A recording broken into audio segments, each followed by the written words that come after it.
Second-ranked Cincinnati brings its vaunted Black Cats defense to the land of voodoo dolls.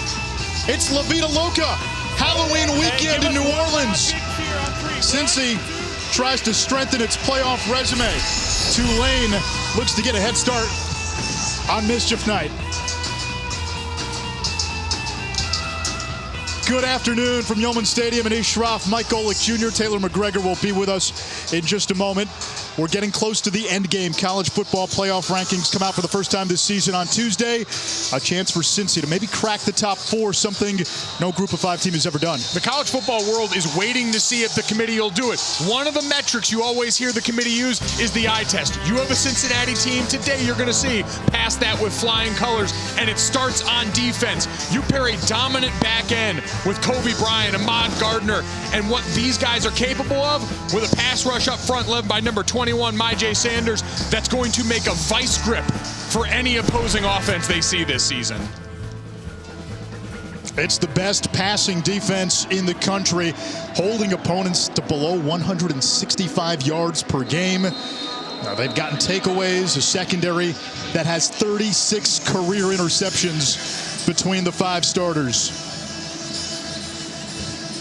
Cincinnati won the toss. They defer. Tulane will receive. Alex Bales sends it away. And Jaquan Jackson from his own 2.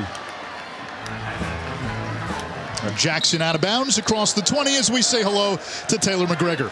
Hey, Anish, let me tell you, Cincinnati within the confines of their locker room are not talking about the college football playoff this week. When we asked head coach Luke Fickell about his expectations for Tuesday, he said, "You mean election day? The only thing I'm worried about come Tuesday is whether or not my team's going to practice." Now, defensive tackle Curtis Brooks echoing that. He said Fickell has not once all season talked about the college football playoff with them. He said 5 years ago we were just trying to win a conference championship, and we did that by controlling what we could control, and that's exactly what we're focused on right now. Luke Fickell giving us the old Jim Mora line. Playoff, no.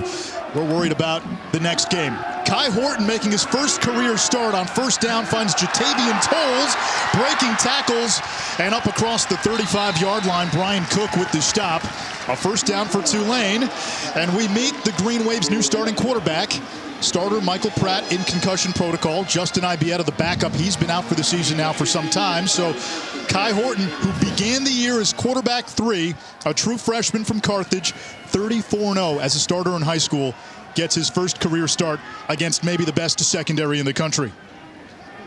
And this is going to be the challenge for the young quarterback all day. The tempo this offense operates at. We saw Navy give Cincinnati a game slowing it down. Expect to see some of that today from Tulane. Tulane taking its time over the middle, and there's the Warrior Poet tight end Will Wallace for another first down. Horton 2 for 2. You made an observation pregame. We don't have a big crowd today, and you said Oklahoma-Kansas vibes. Yeah, a noon Eastern kick, not a packed stadium here, coming in highly ranked. You've got a team 1-6 on the other side as we've got a Wildcat formation in here for Tulane right now with Tyjae Spears, the running back, lining up under center. Spears will keep up the gut for a gain of a couple. Tulane comes in having lost 5 in a row, and the challenge in those games, they've fallen behind by 2 scores in every single one of them. Got to try and counter these slow starts. When we talked to Willie Fritz, their head coach, he said the challenge has been for their coordinators. Simplify the equations. Let's make sure we're repping what we're going to start with all week and try and get these guys to just be able to go out and execute. The give is to Spears, up the gut, and pulled back by Myjai Sanders. It brings up third down. This Tulane rushing offense ranked first in the American last year. They're near the bottom this year. There have been encouraging signs the last couple of weeks, namely the play of Tyjae Spears. As you look at the slow starts, it really started against Ole Miss, and against SMU, they were down early as well. And it makes it tough to get a rushing offense going when all of a sudden the game script changes in that way, and you got to throw yourself back into football games. On the ground here, and Spears with the second effort picks up the first down. An impressive opening drive. And part of the strategy for Tulane today, they know what they're up against. They have to use the Navy blueprint that the midshipmen used against Cincinnati. Get first downs, play keep away. Take the air out of the football. We saw it on Thursday Night Football in the NFL with the Green Bay Packers against that high-powered Cardinals offense. You have to limit possessions and try and eat away at this clock. And you're seeing early on here a lot of double cadence here. Give your quarterback a look at the defense, try and get them to tell their hand. Horton to the air, now he'll tuck and run. And the true freshman takes it across the 35 to the 34. Joel DeBlanco, Cincinnati's leading tackler, with the stop. Chip Long, their offensive coordinator. Really, any offensive coordinator that's being handed a young quarterback making his first start here, this is the dream right now. Set the running game up early on here, a couple of easy completions here. He played a lot of winning football in Texas, a state that knows a lot about that, but the college game slowing down for him on this drive is going to be critical. Cameron Carroll in the backfield. On the zone read, it's Carroll. He's got an opening into the secondary and a red zone opportunity for Tulane. One of the things that they liked about Horton is that he's been getting second-team reps for the last month and a half with Justin Ibieta out for Tulane. And little things like being able to execute the read option where you've got to hold that ball in there. Maybe you're going to pull it. All of the exchange action with these running backs that he's been working in practice as the 2QB for about a month. Out of the pistol. Pressure coming. Drop off to Carroll, who's out of bounds for a short gain. That's something Tulane will try to do a lot. Cincinnati's two starting corners, Kobe Bryant and Sauce Gardner, those are future NFL prospects. So they'll try to get the balls out to the running backs, get the tight end on a safety. They're going to want to stay away from the corners with a freshman making his first start. Yeah, you want to attack the middle of this defense on the second level. Joel DeBlanco, Darian Beavers, big bodies, but not the most dynamic sideline-to-sideline athletes. You got to find ways to stress them in protection.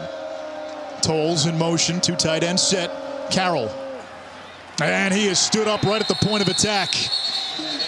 Deshaun Pace got in there, so did Myjai Sanders. It's third down.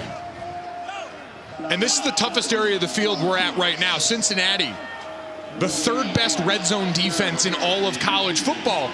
And part of it is when you talk to Mike Tressel, their defensive coordinator, they spend so much time in the offseason. They call it football school, working on situations, making sure everyone's seeing and processing. So on one side, you got a team that's playing 400 level football, understanding situations. On the other side, you got a freshman quarterback who you've probably got to limit the menu for a little bit here. The advantage overwhelmingly to that Black Cat defense. Cincinnati, one of the best red zone defenses in the country. On third down. Horton under pressure, running in circles, can't get away, and that's a freshman mistake. Jawan Briggs, the Virginia transfer, gets the sack. He's got to throw that ball away. You just took yourself out of field goal range. That's what we talk about, understanding situations right there as you back this up completely now. And you see the offense staying on the field here. They have not attempted a field goal since week 3 against Ole Miss. Their kicking game has been inconsistent. That was a loss of 17 yards.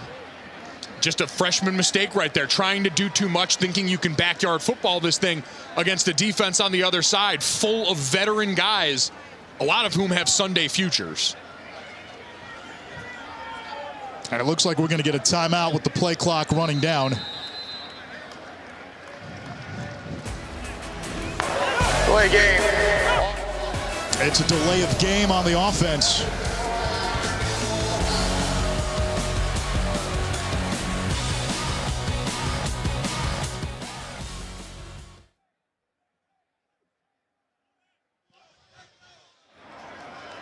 So Cincinnati declines the penalty, and now Ryan Wright will come on to punt it away. So, boy, a promising drive. You get inside the 20, and now you're punting. Willie Fritz has some tricks in the bag. It is Halloween weekend. You're facing the number 2 team, but this time Ryan Wright, who's been one of the best punters in the country.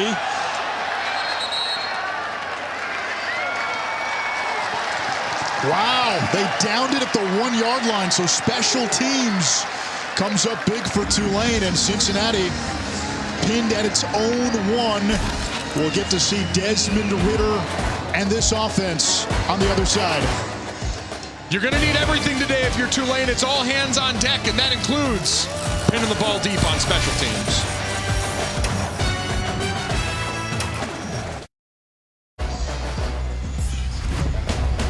From Yulman Stadium in New Orleans, you're watching the American Conference on ESPN. Cincinnati will begin its first offensive drive from its own 1-yard line. Desmond Ridder, winningest active quarterback in college football under center. Likely trying to get some breathing room, and he gets a little bit. A pickup of a yard, 2nd and 9. Let's go back to the punt by Ryan Wright. The rule is the player can be in the end zone, the ball cannot cross the goal line, and Jatavian Tolles, it appeared from that angle, kept the ball from crossing. They look at every play, but they didn't see anything to overturn the call on the field. Yep, always important to note that one of those rules different between college and the NFL, and Cincinnati in the gun now after giving themselves a little space to work. They give his to Jerome Ford, and he's met immediately. The leading rusher in the American Conference, and it sets up 3rd and long. Cincinnati, top 10 nationally in scoring offense and scoring defense. The only team that can claim that. And if I'm looking for a target right now, if I'm Desmond Ridder, number 12, Alec Pierce, the athletic phenom at the top of the formation, split out there looking like he might get man-to-man coverage. He's matched up on Jalen Monroe, top cover corner for Tulane. Ridder from his own end zone, looking long for Pierce, who reaches up, he makes the catch, and stays in bounds. That's a young man who had a number of volleyball scholarship offers out of high school, and he's a pogo stick at wide receiver. Said he's a freak. We talked to Mike Denbrock, their offensive coordinator. He was a triple jumper in high school. He's got all these athletic traits, and he was kind of an outside linebacker body who's had to refine his skills as a receiver. And boy, oh boy, going up and keeping that foot in bounds. A 37-yard pickup. There's the blitz. Ridder, too high for Michael Young, the Notre Dame transfer. Desmond Ridder, 6 touchdown passes away from tying Gino Guidugli's school record. Guidugli's the quarterback's coach now for Cincinnati. 5th-year senior, former American Conference Rookie of the Year. Then had some injuries as a sophomore, took a step back, had to win the job going into last season, and really after that 3rd game a year ago, he took off, and he's been one of the best quarterbacks in the country since. And now he's been climbing up draft boards. Mel Kiper Jr. has him number 5 on his position rankings for quarterbacks as he takes off on the run here. Got a nice block on the perimeter by Trey Tucker, and Ridder out of bounds across the 45, a gain of 7. He's got a lot on his plate these days, too. Not as much schoolwork, being a guy who's older, but he's got a young daughter at home as well. Changes the game a little bit. You're a Changes father diapers now. too. You would know a lot more about that than I would at this point. Uncle Mike has avoided that. Papa Desmond cannot. 3rd down.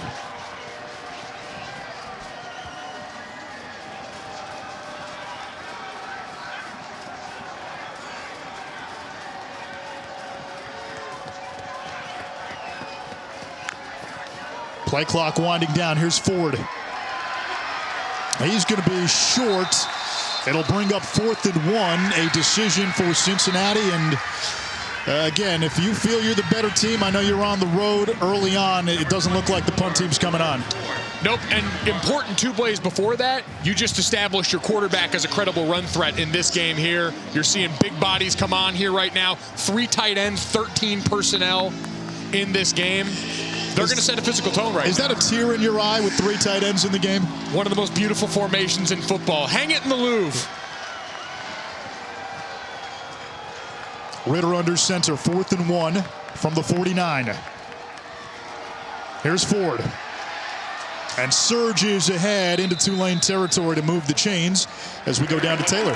Just to follow up on Desmond Ridder's 6-month-old daughter, Leighton, he told me that when he came back here to Cincinnati, he wanted to become a better person off the field and a better football player on it. And having a 6-month-old daughter forces you to grow up off the field. He said, my favorite thing is waking her up in the morning, seeing that smile on her face. Something I'm sure a lot of dads can relate to, Anish. Yeah, it just depends on what time you wake up. As Jerome Ford makes the catch out of the backfield for a gain of 3. When they sleep in and it's 7 o'clock or afterwards, yes, the smile on the face, it's great. 4:30, 5 a.m., I wouldn't say it's a smile that's on your face. Different negotiating tactics at that point, but bigger picture for Desmond between being a graduate student now, fewer class times, your time management, especially on the football side, can change. You've got to be more diligent with the way that you approach this. On 2nd and 7, Ritter back to the air. Pumps. He'll try to run. He gets away from Noah Seiden. And Ritter tackled by Henry at the 40-yard line, a couple of yards shy of the marker. 3rd down coming up. Of note, Cincinnati starting kicker Cole Smith is out today, missing his 2nd straight game. He hasn't been all that consistent this year, so on long field goals, you'll see Alex Bales, who handles the kickoffs. On PATs and short field goals, it'll be Christian Lowry. That was the setup last week against Navy. Bales, the first field goal of his career, a 52-yarder against Navy, so you've got range, hopefully some consistency by committee there. This, though, likely 4-down territory if they don't get it here. Wiley, the tight end, in motion. Charles McClelland moves the chains for Cincy. McClelland coming back from a 2nd torn ACL. Had a promising freshman season in 2018, then tore the ACL in his left knee in 2019, tore the ACL in his right knee 4 games into last year. Mike Denbrock said, this guy's a warrior. I know I can trust him because he's fought back through all of this to get to this point where he's the guy they're leaning on to spell Jerome Ford their mainstay. 11th play of Cincinnati's first drive. Ritter off play action. There's Pierce, tight window, and he's able to hang on near the marker. Going to be a little short. And now plenty of options here on 2nd and 1. Yep, this is a great time to take a shot at the end zone here. And we've seen it's difficult. When we talked to Chris Hampton on the other side, the coordinator for Tulane, who's subbing new bodies out on defense, it's tough to sit back and play a lot of zone against these guys because of Jerome Ford and this rushing attack. So you're going to get good man-to-man looks in this area you can try and take advantage of. Press coverage on the outside.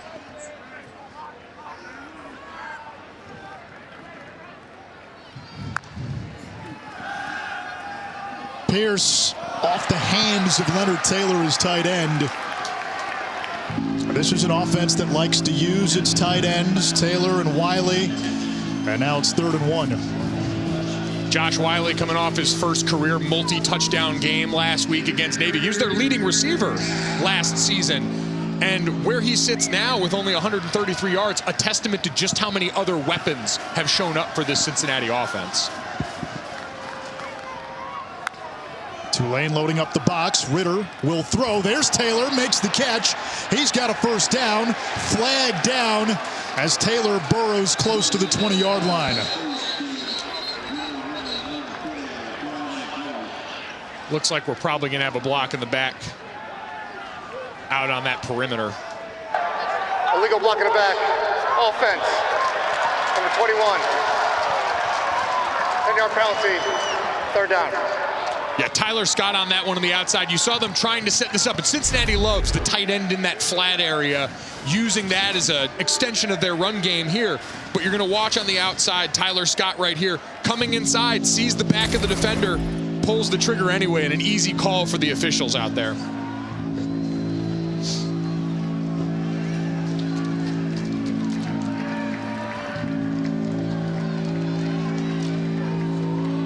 This is one on a 3rd and long here to watch Josh Wiley, number 81, on the backside here. He's the single receiver attached to the line of scrimmage. You got 3 players on the other side that could clear out some space, and all of a sudden you get your great target for Ritter coming from the backside. It'll be 3rd and 10, back from the original line of scrimmage. Ritter over the middle, complete. It's Tyler Scott. That's his 14th catch of the season.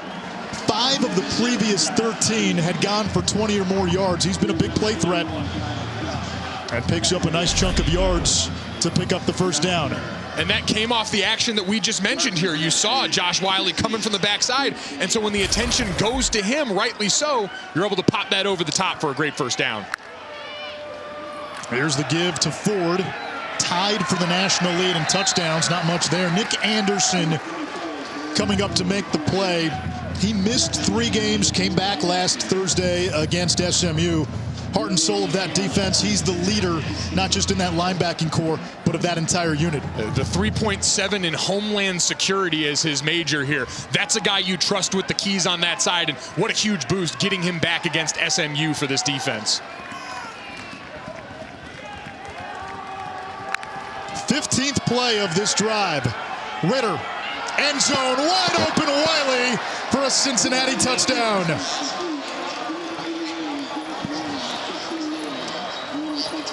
Two touchdowns last week against Navy. He gets the scoring started. 1:14 to go in the first quarter. Both teams have only had one possession. Both teams drove the ball, but Cincinnati's the one that gets points. Only a 4-man rush here, so Ritter had all the time in the world as they sneak him up there. 8 touchdowns in their last 10 red zone trips now for Cincinnati. We talked about the defense dominating that phase on the other side.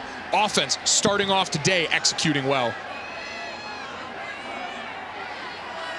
A 15-play, 99-yard drive as Lowry's PAT is good.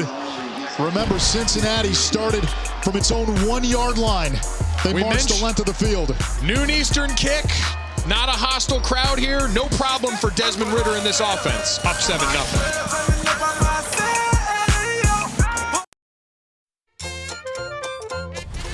ESPN College Football is brought to you by Allstate.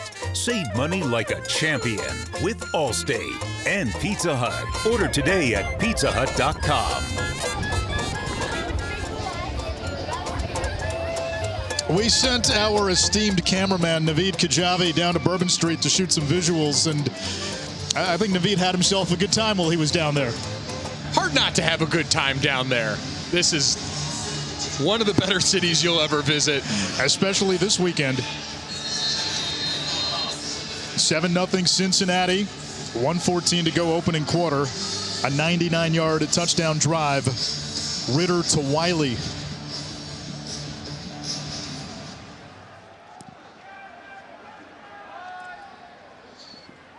And Tulane will take it out at the 25-yard line. We'll step aside. Green wave. Down 7-zip.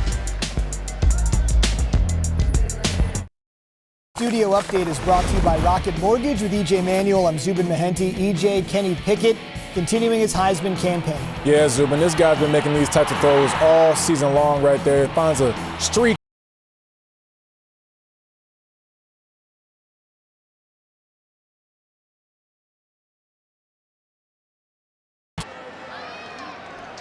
All right, Zubin, good to have you back, buddy. Tulane with the ball from the 25-yard line. Don't sleep on Miami's second half of the season. Tyler Van Dyke showed some things last week against NC State. And a big home win for that team and Manny Diaz as Tajay Spears picks up a couple. Taylor? This week I asked center Sincere Haynesworth about his freshman quarterback, Kai Horton, and he said, I give Kai a lot of credit. When he first got to campus, he had some maturing to do, but he said he's a fast learner, and we've been really impressed with the way that he's commanded this offense. He said, we love the fact that he's a proven winner, went 34-0 as a starter in high school, won 2 state championships. He said, we are all aware of that resume, and that's what you want out of a guy who's going to take over. Yeah, everyone we've talked to, Anish, has mentioned that so far, as we see Kai going out to wide receiver now, this Wildcat formation, back again with Tajay Spears under center. Putting a lot on his plate early on here. Spears takes the shotgun snap. Carroll held the block long enough, and Tajay Spears close to the first down. It'll bring up 3rd and 1. There's an injured Bearcat back at the 26-yard line.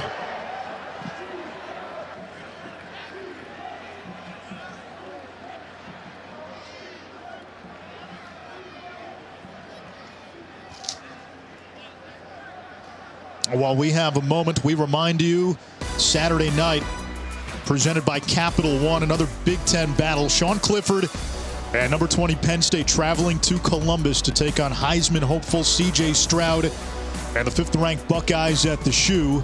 A lot of Cincinnati fans have their eyes on that game. Ohio State's a team that is being talked about as potentially one that can be in the top 4 when the playoff rankings come out on Tuesday, despite the loss to Oregon. They've been a much better team since then. Early on, they had their struggles, didn't look great in the opener against Minnesota. They played a 4-quarter game against a Tulsa team. Had the loss to Oregon. Since then, though, they've been taking names and numbers. Yeah, they've figured it out, especially offensively. We know defense is going to be the focus as we see Brian Cook getting up for Cincinnati and getting helped off here. Big part of that secondary that we talked about here. Mike Tressel, their defensive coordinator, mentioned a couple of his favorite plays of the season made by Brian Cook, who really understands from the neck up what this defense demands of you. So big one to keep an eye on there for them. Cook began his career at Howard, and Mel Kiper lists him as one of his top 10 safeties for the upcoming draft.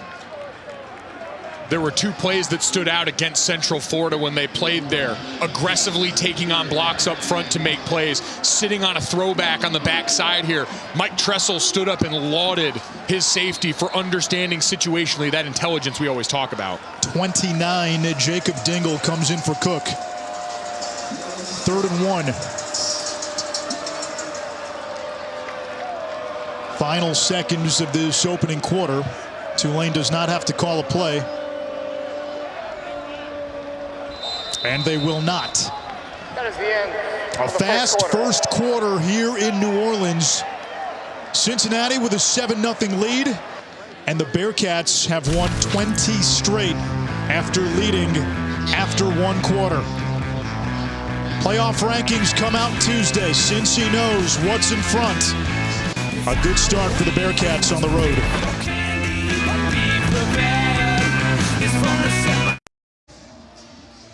Willie Fritz has taken Tulane to 3 straight bowl games. He's got a 3rd and short here. Been a challenging season really from the get-go. Hurricane Ida displaced this team. They had to spend almost 3 weeks in Birmingham. Kai Horton, the true freshman, picks up the first down to move the chains. You go back to the first game. Tulane nearly scared the Crimson and Cream out of Oklahoma, almost winning that game. A game that was supposed to be played here but had to be moved to Norman. And after that game, you had Lincoln Riley saying, hey, they look like an SEC team. They go and beat Morgan State the following week, but have not beaten anybody since. Part of that is playing a really tough non-conference schedule. They're 37th in strength of schedule so far this season. You mentioned it. Oklahoma, Ole Miss, UAB, and the Blazers early in this season as we have the reverse coming here. And that's Tolles, who's on the Tulane track team, out of bounds at the 45. A nice pickup, a gain of 8. But all that is to say, they challenged themselves in that non-con schedule. You combine that with being displaced. They got back here on campus and still were in a hotel for another week. They're just finally getting their feet back under them. It's just unfortunately injury at the quarterback position, and all of that losing can wear on you, can make you press a little bit, even for what I think are the bones of a good football team here. 2 tight ends, 2nd down. Wallace and Tyreek James motion out. On the ground and short of the marker, Spears. It's 3rd and 1. And this is going to be Tulane's approach today. They're going to milk the clock. The problem they've had in this 5-game losing streak, they've fallen behind early. They've had to abandon the run game as JoJo Dorcius, the D lineman, number 46, checks in as an extra blocker. And Spears will take the Wildcat snap. Spears is wrapped up by Curtis Brooks. He had 10 tackles, 3 TFLs against Navy last week.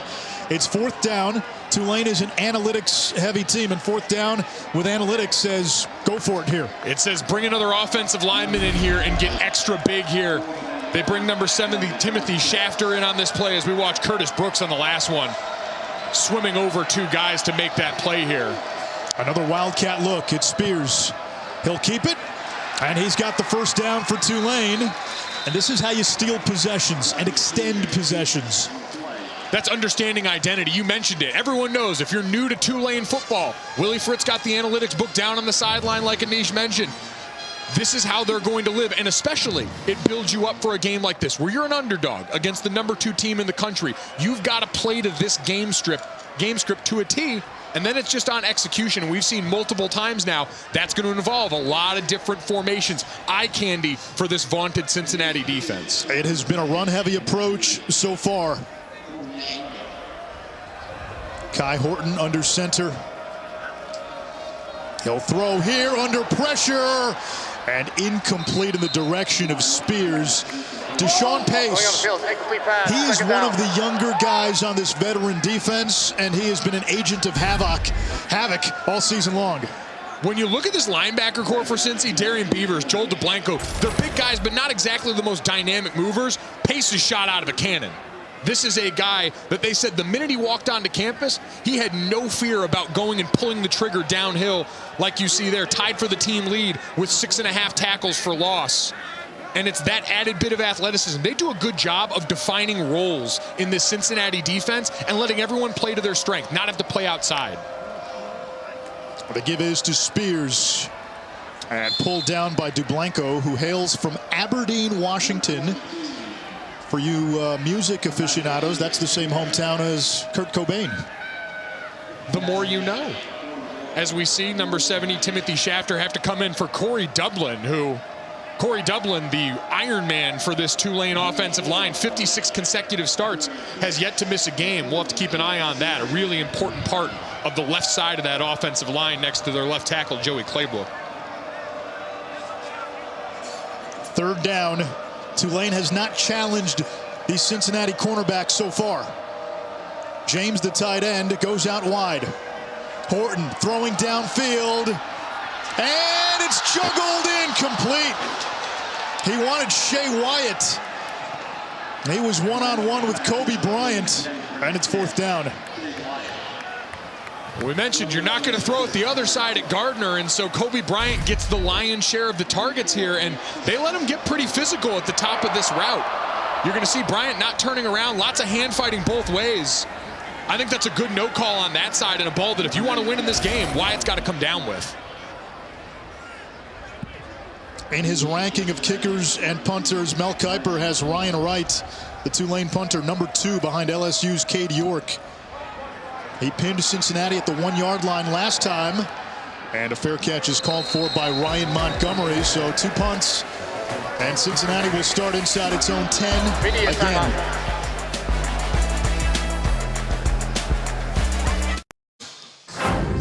According to the All-State Playoff Predictor, Cincinnati currently has a 46% chance to make the college football playoff. That's 4th highest in the country. Now, should Cincy win out, win its remaining regular season games, win the conference championship, that percentage goes up to 88%. Now, that is a high number. 12% chance of not getting there is still not insignificant. Especially based on the standard we've seen so far from the committee. Desmond Ridder, downfield incomplete for Young. If Cincinnati, as a group of 5, can't get in this year and they run the table, then it's pretty clear the group of 5 has no access to this. If you look at the history of the college football playoff rankings, no team has been ranked higher than 7th in any ranking, and that was Cincinnati in the first rankings last year. So you forget top 4, you haven't even had a group of 5 team in the top 6.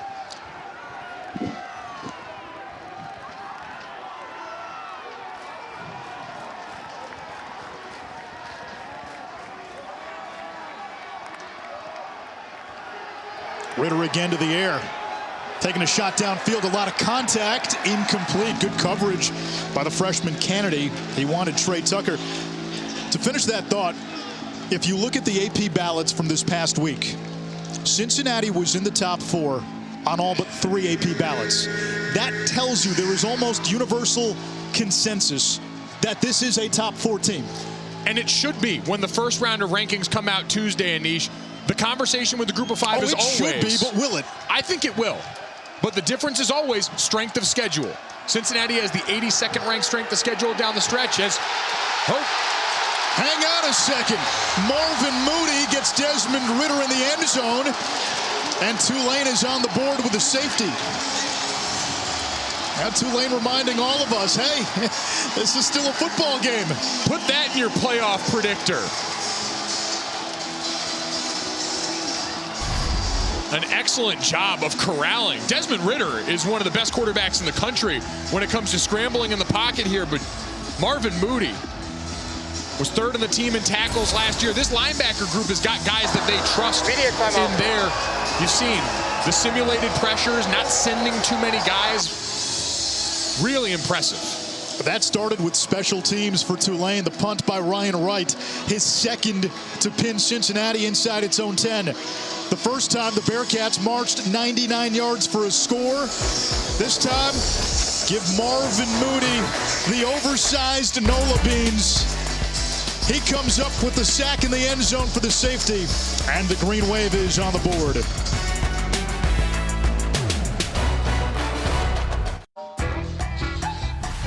ESPN College Football is brought to you by the Walt Disney World Resort 50th Anniversary Celebration.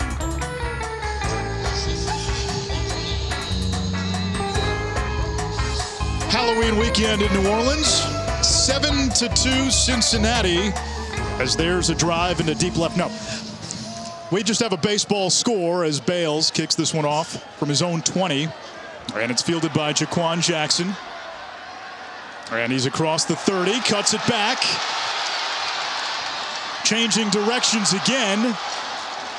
And close to the 35. Zubin. Anish, thanks. Time now for our Twisted Tea drop-in. We head to East Lansing. EJ, this is going to be one of the longest plays of the day. Cade McNamara on the throw. Yeah, Zubin, this is exactly how you draw it up. 3rd and 5 opportunity. Got a crossing route right there, and he hits him right in the run. Anthony Edwards, on trail, Anthony off to the races. And then to some people, this is your Heisman favorite right here. Yeah, absolutely. A Wake Forest transfer, so I miss him over there in the ACC, but this guy is balling. Big-time play. Speaking of baseball score, Anish, game 4 tonight. Indeed, Braves flirted with a no-hitter, won last night, 2-1 series lead.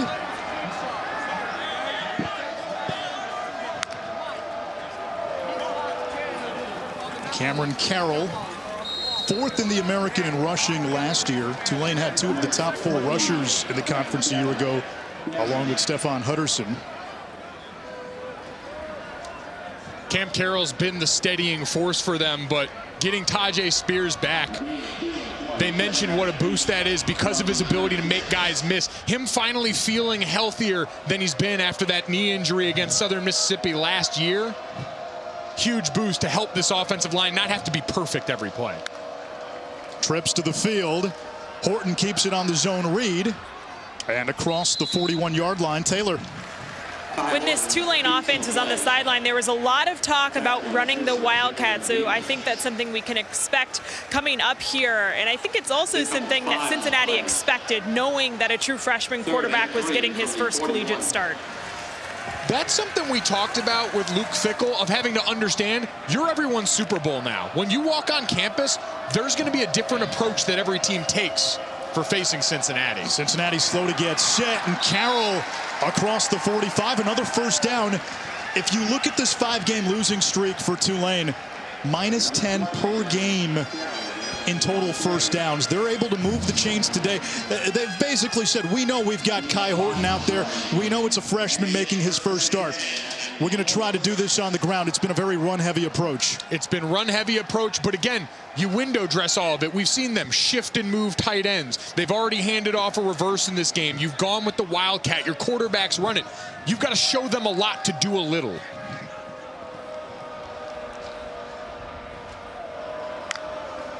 Here's the blitz by Cincinnati. Horton downfield, Tolles is open. He turned around the throw-off line as well, incomplete. It's a tough one there as we see Tyrick James, number 80, a little bit limpy right there as they go 2 tight ends on the field and keep him out there, but he doesn't look comfortable. James has been their top receiver. Oklahoma could not guard him.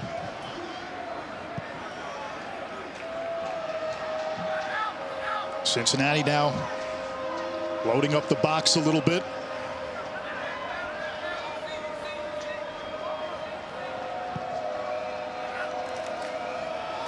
Carroll has room on the outside. And driven back, Brian Cook, who was banged up earlier, now back in there.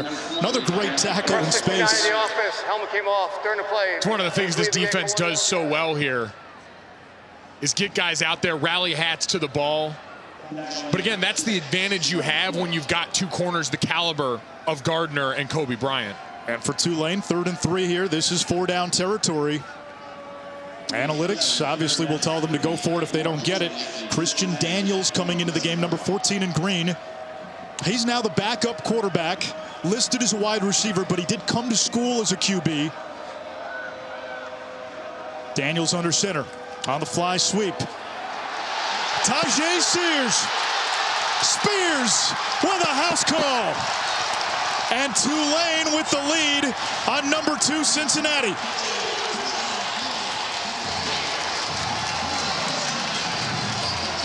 Show them a lot to do a little, and it has been productive so far today for Tulane. They get the big play that they needed. Remember that missed opportunity earlier to Shea Wyatt? This time, watch Caleb Thomas, the right guard, get this seal. This is going to hit quick, so you know as an offensive lineman, you got to get out here. You got to get a hat on a hat, and he gets up to that second level and gives him the lane. That's understanding the timing and executing for a big play. Extra point attempt by Merrick Glover. And it's 9-7 Tulane. The Green Waves MO today, shortened the game. Cincinnati's only had the ball twice. A safety. Tulane gets the ball back. Tajay Spears, 47-yard touchdown run.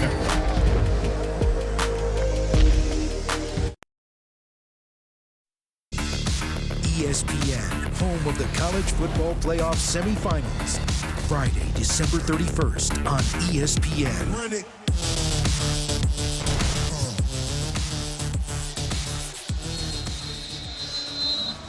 First lead for Tulane since October 7th against Houston. In their 6 games against FBS opponents, all losses, Tulane has not led at the end of any quarter in any of those games. Casey Glover sends it away, and Trey Tucker, 2 career kick return touchdowns. Fields inside his own 5. Driven back before he could get to the 20-yard line. We have a special Halloween edition of Sunday NFL Countdown, 10 a.m. Eastern.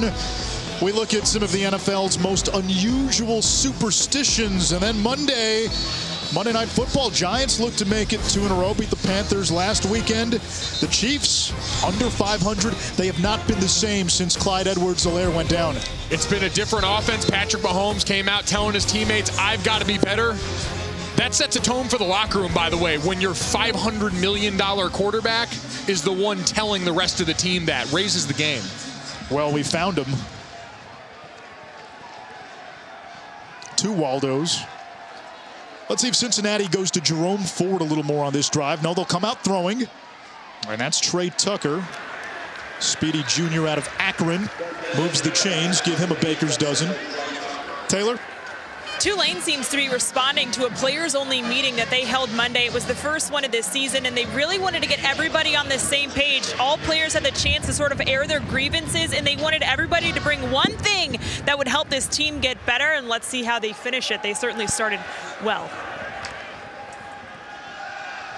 Edge pressure. Ritter over the middle, too high for Taylor. Leonard Taylor at second down, and to Taylor McGregor's point, this was a team in week 1. It's funny how the season's played out. They're 1-6. We see the record on the road against Oklahoma, a team that's currently undefeated. They were a yard away from having a real chance to upset the Sooners. Remember that 4th down play? Michael Pratt takes off and runs, and I think he needed 13. He got 12. A turnover on downs. Tulane was only down 5. They had the ball late in that game with a chance to win. They're not going to flinch. Ritter moving the pocket. He's got Wiley, who's got the Cincinnati touchdown. Wiley rumbling into Tulane territory and out of bounds near the 40-yard line. A gain of 28 for the 6'6" tight end. Anish, you mentioned the lack of touches we'd seen for Ford so far. Tulane wants to stack the box and take that away, and so Josh Wiley, the tight end, becomes an extension of that run game when they sneak him out the backside. A great block by Michael Young, the wide receiver there as well. Again, Ritter to the air. He'll step up in the pocket. He has a running lane. Desmond Ritter off to the races. 10, 5, reaching. And they'll mark him out of bounds at the 3-yard line. This is a veteran who continues to take coaching. We talked to Mike Denbrock, their offensive coordinator, and I asked him, Coach, your quarterback is so dangerous with his legs, but it doesn't show up often. They said they challenged him, as we see that foot tap out of bounds before he gets to the goal line. They challenged him to be more aggressive as a runner. Paid off there. Jerome Ford caroms off one defender and bulldozes in for his D1 leading 14th rushing touchdown. And there's a flag down. Far side of the field.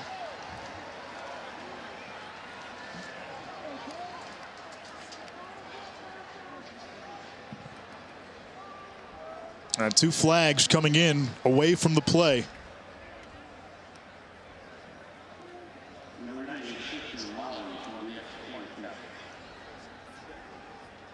Smells like wide receivers and DBs fighting. The touchdown is good. After the play, unsportsmanlike conduct, number 8 of the offense. Unsportsmanlike conduct, number 28 of the defense. That is their first unsportsmanlike fouls of the game. They offset. Cincinnati's Michael Young and Tulane's Jaden Kennedy. That's what happens when you ask the lighter guys to go out there and block and actually get nose to nose a little bit. Fighting words. Christian Lowry on for the PAT. No Cole Smith today for Cincy. He's missing his 2nd straight game.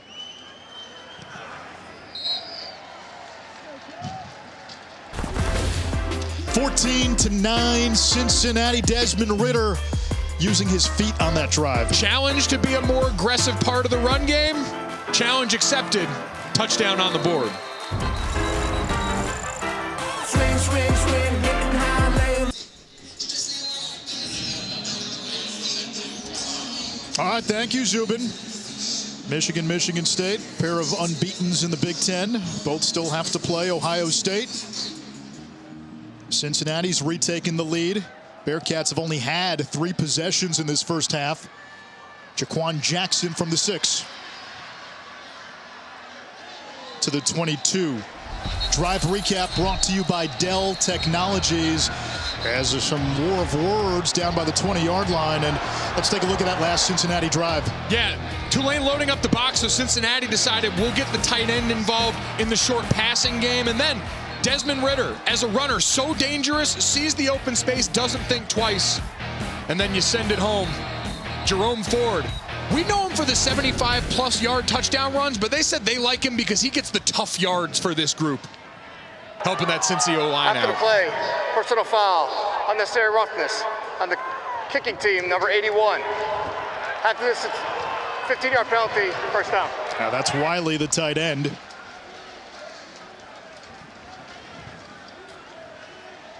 I think it might be on Tulane. Yeah, Luke Fickell saying the penalty should be on the receiving 81 team. 81 of Tulane. We have to distance the goal, first down. Yeah, so the penalty is against the Green Wave, and that'll be Tyreek Presley. Tyreek James, Tulane's top target in the passing game. Their tight end not on the sideline. Taylor will have an update on him after this play. And now it looks like James is on the sideline. He's just made his way back out.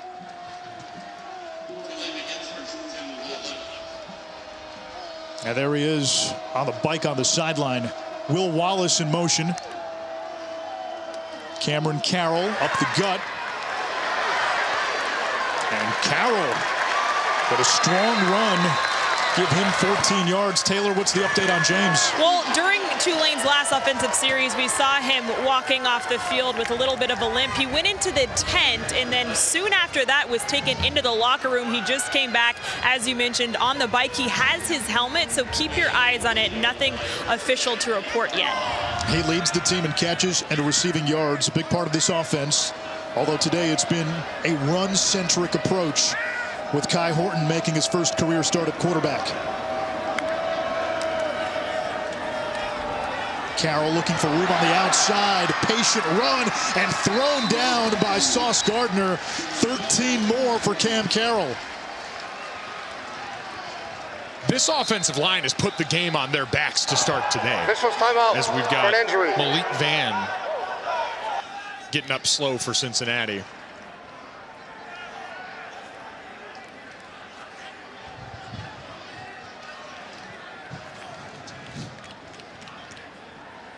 Seven carries, 54 yards for Carroll. Saturday Night Football presented by Capital One. Another Big Ten battle today. Penn State, Ohio State, top 25 matchup, 7:30 Eastern on ABC. Again, everybody's trying to make a statement now. Playoff rankings come out on Tuesday. It's the first batch of rankings. Really more important for a team like Cincinnati as a group of five school. And in a game like this, you look at the score. We know style points are important. The group of five fans hate that because I think there's a feeling, hey, does that apply to Oklahoma, who struggled against Tulane and West Virginia and Kansas? You've got to overcome a lot of that stigma that comes with the group of five label right now with the playoff committee. Cincinnati knows that.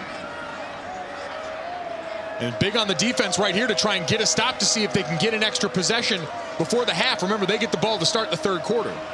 Tulane has done what Navy did last week, which is really squeeze and shorten this game.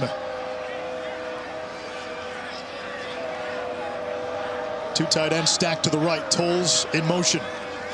Horton hands it off to Carroll. And that first guy's had trouble bringing Cam Carroll down all day, picking up 4 more. Carroll also on the Tulane track team. That is something Willie Fritz likes, but in Carroll's case, he's got 4.4 speed in a 225 frame. You can work with that if you're Chip Long, the offensive coordinator. Fun toys to play with, and you see he loves moving the chess pieces all over the board.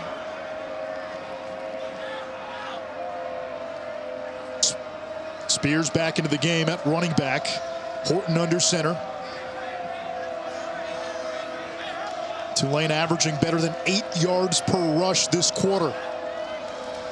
Play action. Horton in trouble and had to get rid of it at the feet of Spears. Jabari Taylor with the quarterback pressure.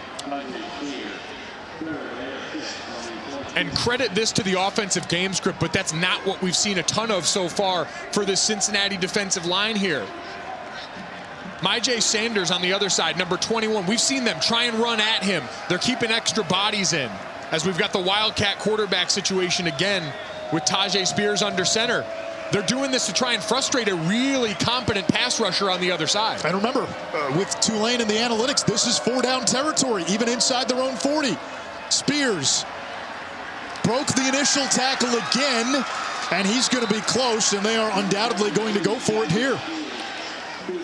You had him wrapped up near the line of scrimmage, too. This is guys churning through missed tackles. You're seeing the Tulane offensive line just stay on guys, and these running backs are getting tough extra yards. Now this is an easy decision. And they'll bring in big JoJo Dorcius, the D lineman, number 46 in green. He'll be the lead blocker. Wildcat formation again. Horton, the quarterback, lined up at the bottom of your screen. Spears will take the snap. 4th and 1. Spears up the middle, first down and more. And finally taken down by Beavers and Pace. And again, Tulane extending these possessions. Since he's only had the ball 3 times in this first half, they've had to start deep in their own zone each time. Spears coming off the field.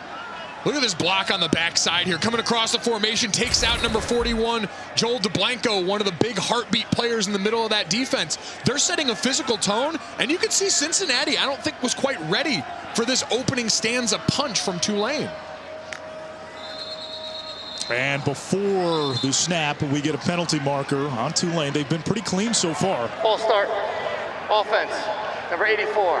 5-yard penalty. First down. Will Wallace, and that's the one thing you cannot do against Cincinnati. You get behind the chains, all of a sudden it takes a lot of what Tulane has been doing successfully in this game out of the equation. There's been one real shot pass in this game so far. and it's gone to Shea Wyatt. Tyreek James, meanwhile, comes back into the game. But other than that, you got to treat this like a brisket. It's low and slow underneath. Turnovers and penalties, the biggest no-no. First food reference of the game, 2:33, second quarter. Cameron Carroll. Another flag down in the backfield as Dublanko made the tackle.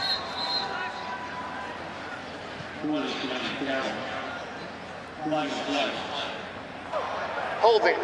Offense. Number 84. It's a 10-yard penalty. First down. That's 2 in a row for Will Wallace. It is, but it was caused by Myjai Sanders, number 21. When we talk to the coaching staff, they've really tried to show him on tape the places that he's impacting the game without necessarily the gaudy numbers that come along with it. He's one of the best pass rushers in the American. He does not have a sack this season, and that is a byproduct of the way teams are playing him, not the player. You got to have a plan, and you see there an easy one because he stresses you so much athletically. He's a great get-off player, going to try and time the snap count. And so those things right there are ways he impacts the game that won't show up in any box score. First and 25 now. Horton's pass, intercepted! Sanders might have tipped it. It's picked off by Javon Hicks. There's that Black Cat defense coming up with a takeaway. I don't care if it shows up in a box score or not. That one will show up on the highlight reel.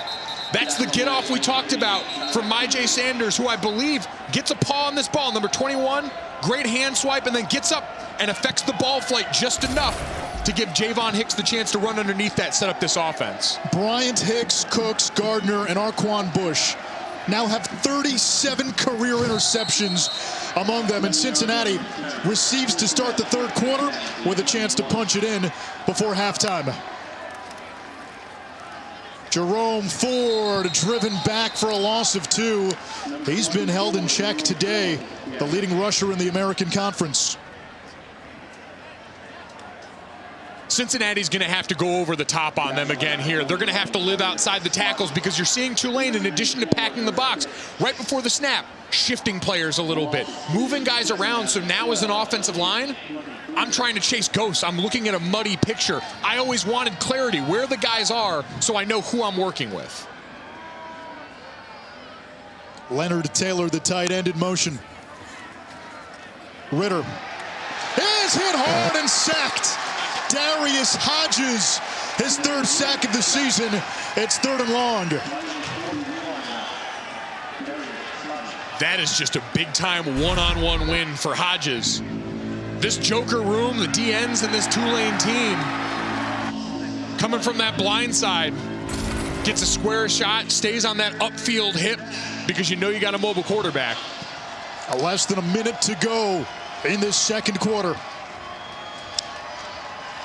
We haven't seen him since the first big play for Cincinnati. I'd be looking right back at number 12, Alex Pierce, all by himself. Cincinnati needs the Tulane 11-yard line. Ritter's got time, intercepted! Picked off by Macon Clark. And Clark takes it to midfield for Tulane.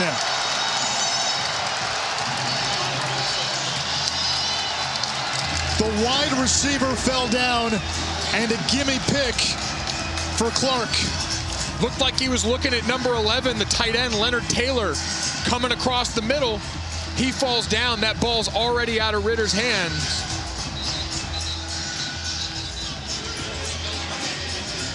Zubin Mehenti in the studio. Anish, thanks. I'll make this quick. You got a lot of stuff going on there. Statement Saturday, Wisconsin looking to make a statement after a slow start this season, looking for their 4th in a row all over the bungling Hawkeyes. It's been a tough day, and EJ will tell us how CJ will carve up the Penn State defense. We'll see on the Geico halftime.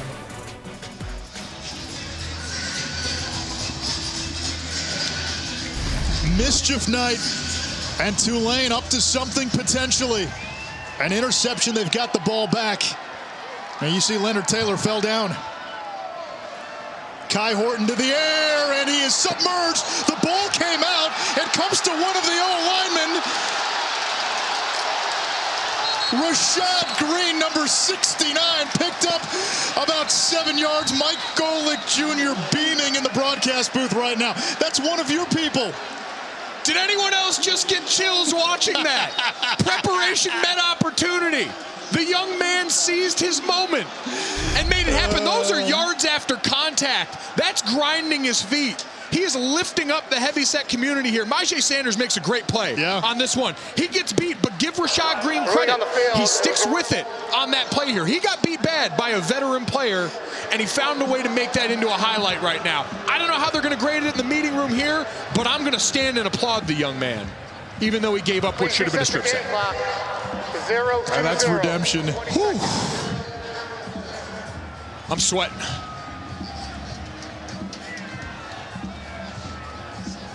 They're probably going to look, by the way, and see if the quarterback was down on that last play. He got twisted there, seeing if that knee might have hit the ground. What a break that would be for Cincinnati after a great play here. Selfishly, I can tell you guys, I am an unbiased broadcaster, but I root for the large fellas to make plays. We know. Listen, you're allowed when an offensive lineman gets to touch the ball. I looked over out of the corner of my eye, and you were beaming. I mean, you had a glow. You had an aura about you. You were channeling part of yourself through Rashad Green. And he wasn't down, so that play is going to stand. Those yards go down in the stat book. Rashad Green, I know it wasn't a great start to the play, but way to finish, young man. Tulane used a timeout to stop the clock. They've got 20 seconds, 2 timeouts to go. They have not attempted a field goal since week 3. Kai Horton steps up over the middle, wide open. It's Jaquan Jackson inside the 30.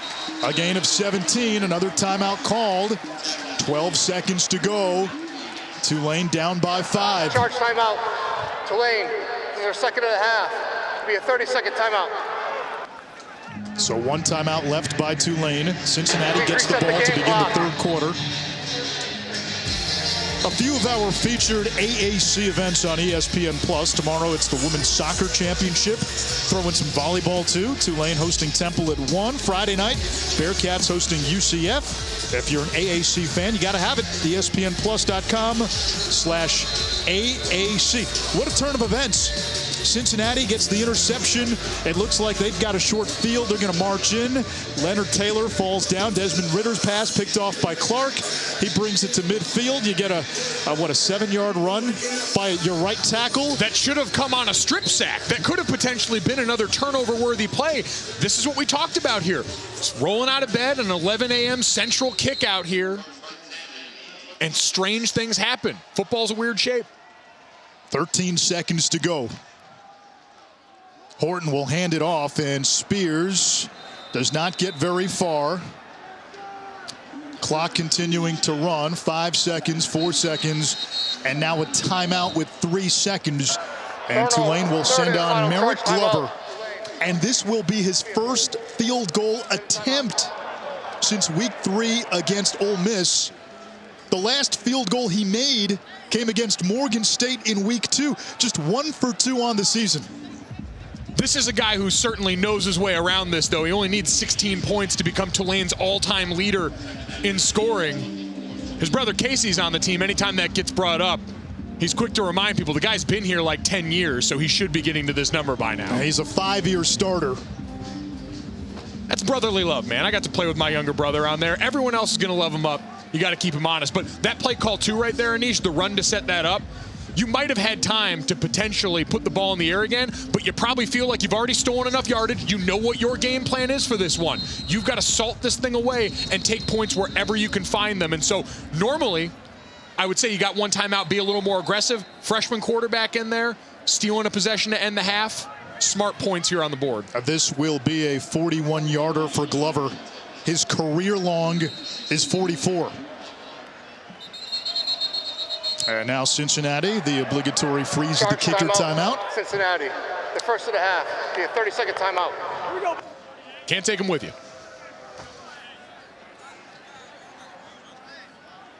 For Luke Fickell and company now, heading into the halftime locker room for an undefeated team. And they've been in this spot. They were 7-0 to start the year last year. You committed the cardinal sin of letting the underdog hang around for far too long. We talked about all the elements in here. You and I mentioned the Oklahoma and Kansas game from last weekend here. It had a similar feel. The energy wasn't quite here. You're starting at a noon kickoff here. You got to go in the halftime locker room and have that come to Jesus meeting where you remind each other, hey, we know what our standard is, and we haven't played up to it.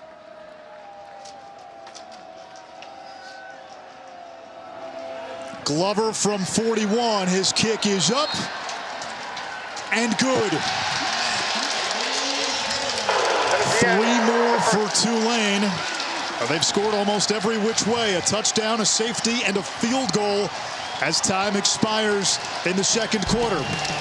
No style points to be had by Cincinnati in this opening half, but Luke Fickell's team's got a 2-point lead on the road. Let's go to Zubin for the halftime report. Welcome to the Guy. This is the American Conference on ESPN. Second-ranked Cincinnati only up by 2 on the road against Tulane as we get ready for the start of the third quarter here in New Orleans. And Ishroff, Mike Golick Jr., Taylor McGregor down on the sidelines. Tulane comes into this game as a massive underdog. They're starting their third-string quarterback, a true freshman making his first career start. Playoff rankings come out Tuesday. Cincinnati knows what's at stake. And here we are. It's only a 2-point game. Tulane has followed the upset game script to perfection in this game. You look at the first half, Cincinnati came into this game giving up somewhere around 130 yards rushing, 156 yards on the ground for an offensive line that has dominated so far for Tulane and almost doubled them up in time of possession. They're taking the air out of the football, and they're making sure Desmond Ridder and that offense don't have many chances to beat them. And Tulane got some breaks in that first half. You need some of those if you're going to pull off an upset. Cincinnati, though, will receive to begin this third quarter, and they'll have it out at the 25-yard line. Let's take a closer look at the offensive line for Cincinnati with pocket protection brought to you by Nationwide. Yeah, remember, they've been putting some tough opening spots here. The big play to Alec Pierce to start the game off for Cincinnati. Desmond Ritter's had some strikes built into this offense, like the one that got to Josh Wiley here. They've just been so few and far between. When you're playing this game, and the triple option formula we saw against Navy last week is more or less what Tulane's been trying to do here. Turnovers down in the red zone like the one the Cincinnati offense had. Backbreakers. The Bearcats have struggled to run the ball in that first half. Jerome Ford, leading rusher in the American, 6 carries, 7 yards. Here he is out of the backfield. Nice run after catch as we check in with Taylor. Well, let me tell you what, guys, the morale here on this Tulane sideline is very high. Willie Fritz coming out of the locker room, I asked him what he told his quarterback, Kai Horton, and he said to keep doing what you're doing. He feels like he's doing a really good job as a freshman quarterback managing the game. He said there's no secret. We're trying to control the clock. He's doing a really good job of that. They also wanted to keep Cincinnati one-dimensional, and he said, I really like the way that we've held the run defense. As for Luke Fickell, he said we've got to get off the field on third down. They know as well that this Tulane team is trying to control the clock, and they need to get this offense off the field if they want their offense to have a chance. It'll bring up 3rd and short. A chance here for Cincinnati to extend the drive. Under center, Ridder, quarterback sneak, first down. What Taylor said, controlling the clock, shrinking the game. We saw Navy do that against Cincinnati last week. The midshipmen pushing Cincinnati. That was only a 7-point win for the Bearcats, and it got the national pundits out there to say, well, they didn't win with enough style points. Fair or not, that's going to follow Cincinnati because you're a group of 5 team. And you know the standard, so you've got to come in and execute better. Scott on the screen pass, dropped across the 40 by Nick Anderson. And Anish, part of that is we're going to have to see more big plays out of the Cincinnati offense. There are 2 schools of thought when it comes to, for example, Navy and the triple option. I've seen teams say we're going to try and outrush them. Others say we got to hit big plays over the top and stress them out of their comfort zone. Tulane doesn't want their freshman quarterback throwing the ball 20-plus times this game. Here's Ford, his biggest run of the game, carrying defenders into Tulane territory. A run of 14 by the Alabama transfer. He's not loud, he's not vocal, he's quiet. His quarterback, Desmond Ridder, has joked that you want to get a rise out of Jerome Ford, it's got to be a top 10 joke. Man of few words, but the actions and the pads talk pretty loud. Yeah, the feet have some fury. Michael Young in motion. Back to Ford. Hammerheads up the middle to the 40. Second quarter break, are Ford really started getting going in a game where I think a lot of people started to take notice of Cincinnati. When you went to that Peach Bowl game against Georgia last year, he broke off that first 75-yard touchdown run of his career. And ever since then, everyone's looked at the Bearcats saying, all right, you went toe-to-toe with the team that's #1 in college football right now, and your running back's been a big playmaker for you ever since. Now, that was a game Cincinnati almost won. It's their only loss since the beginning of last year as Ford gets no gain. Darius Hodges again with the play. 3rd down coming up, and this could be 4-down territory here for the Bearcats. So a run play on the table. Absolutely, and you see them trying to get Alec Pierce isolated again. I really feel like you've got to go over the top. You got a veteran quarterback who loves to live outside the numbers throwing the football.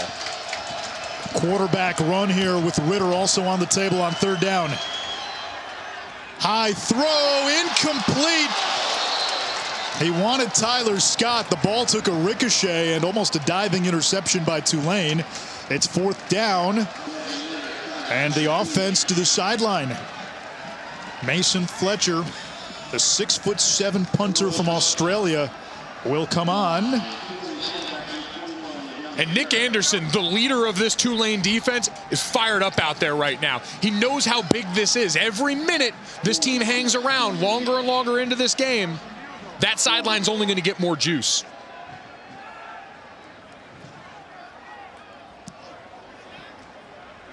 Fletcher's kick, fair caught by Cincinnati. They'll down it at the 5-yard line. Tulane pinned deep. The Green Wave looking for their first win against a ranked opponent since 1984.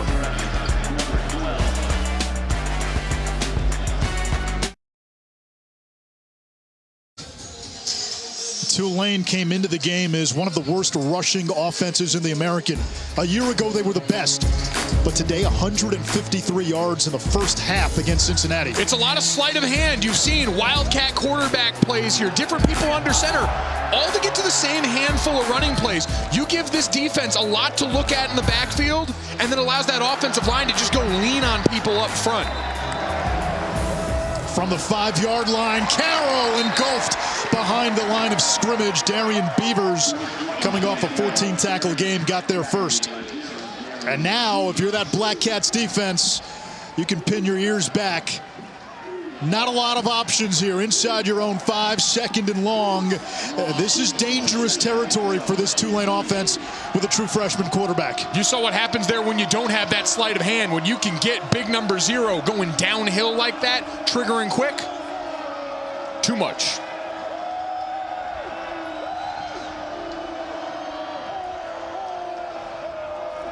And movement on the right side. It looked like the tight end to James.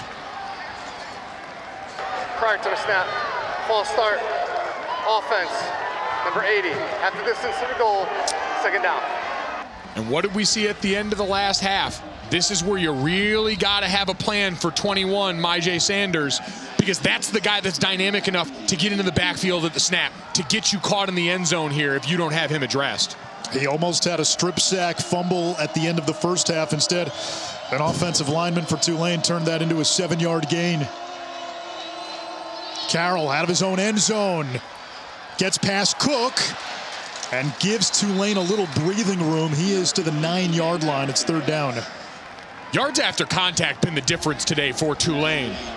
You've seen a couple of tackles where guys have them, but it's just one guy here. Cincinnati's got to get more hats to the ball because these Tulane running backs have shown you they're up to the challenge today. They're going to grind for those extra yards if Cincy doesn't want it as Carroll heads off the field for this 3rd down. Carroll in his last 3+ games averaging better than 6 yards per carry.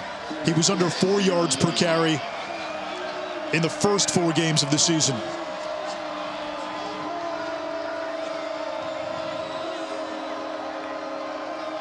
Tolles in motion. He gets it on the fly sweep. Looking for the edge and stood up.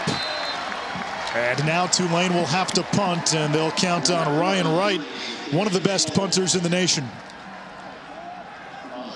But a big response drive for Cincinnati, aided by the penalty there. And that's a veteran group saying, all right, you can show me that fly sweep once. But when you see it twice, knowing down here, they don't want to put it deep down in the air. That's the situational understanding of, hey, he's a freshman quarterback. They're not going to have him throwing backed up in his own end zone. Mike Tressel, first-year defensive coordinator for Cincinnati, told us he knew what he had with this unit. Didn't change a whole lot, added a few wrinkles as Wright gets this one off. A great punt. It chases Montgomery back inside his own 30. And Montgomery down inside the 35. That's how you flip the field. Taco Bell welcomes you to the Live Más Student Section of the Year contest. Use hashtag Student Section Sauce to get the committee's attention, and go to ESPN.com/Taco Bell to see how your school can compete.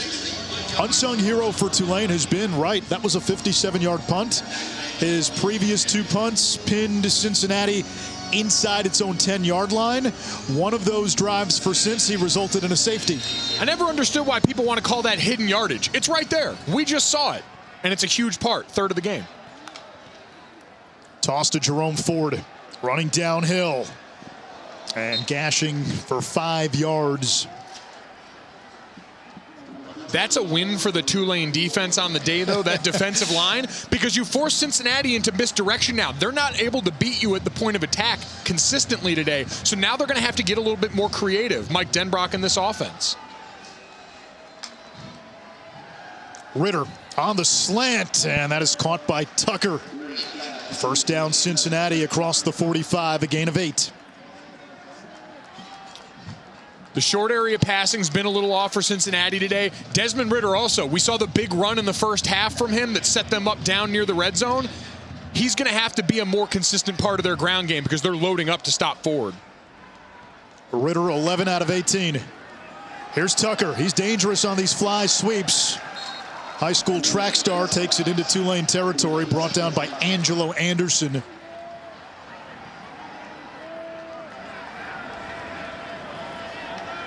Angelo Anderson, pretty impressive athlete coming off the field right now. Has a hand injury, so he's playing with the club on his hand here, but they said he's one of those freshmen that came in during the COVID season last year, was a little bit banged up, but has put a lot of good stuff on tape for them.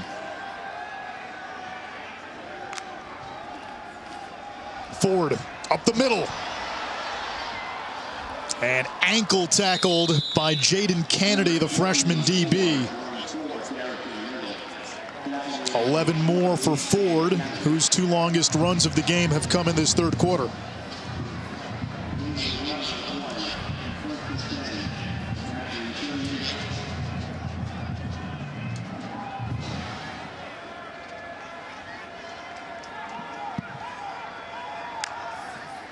Four-man rush. Ritter has room to run. He'll take it. And tripped up by Marvin Moody. That's a spot where Anish, I think he's got to make that decision a little bit quicker too. You see, all right, the rush got there a little sooner than expected, but all that space in the middle, I know we want him to keep his eyes downfield, trained on these receivers, but for an offense that struggled to get going, you got an easy chance to be a catalyst there if that's a 10 or 12-yard run as opposed to just 4 or 5. Tulane getting its defensive personnel on. 2nd and 4.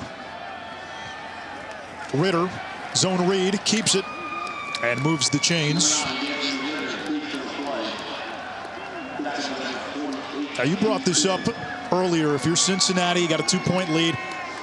In a game where you know the opponent is trying to shorten things and milk the clock, you go up 2 scores, Tulane can't do that anymore. Exactly. Now all of a sudden the freshman Kai Horton has to drop back and pass it a little more. Now your pass rushers get to pin their ears back in a way that's really eluded them most of the day. Ryan Montgomery into the game. And pretzels his way close to a first down, making Clark the tackle. Great block by the big fella, the right guard, number 51, Lorenz Metz. The 6'9", 326-pound German. Played 2 years for a club football team in Bavaria. I was waiting for Bavaria. The low-hanging donut. That's Montgomery.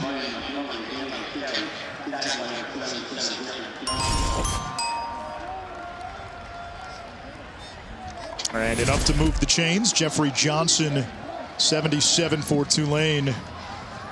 Big part of that defensive line unit. He was a guy with a number of SEC offers out of high school. All of them rescinded due to a medical misdiagnosis. ends up at Tulane, and he's been a fixture on that D-line for a few years now.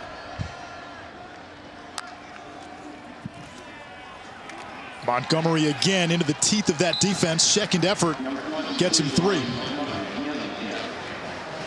And Jeffrey Johnson and that group in the middle have been really stout all day. You see him eating up blocks on the inside, giving Marvin Moody, Nick Anderson, Dorian Williams all these chances to fly downhill. And you see him now subbing fresh guys on because they know that group's been working hard and you got a chance to bow up here. And Cincinnati brings Ford back in, who has 14 rushing touchdowns, tops in the FBS. Ritter, end zone, jump ball tipped, and almost picked by Macon Clark. He wanted Alec Pierce, and Ritter likes those 50-50 balls for Pierce. Macon Clark almost had his second interception. We mentioned he had D1 volleyball offer, so you know he can go up and get it, but a great play there. And you've got Macon Clark rolled over to that side. They're paying extra attention to him.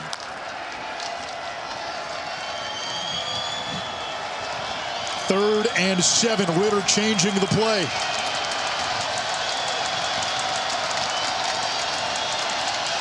Loudest it's been this afternoon.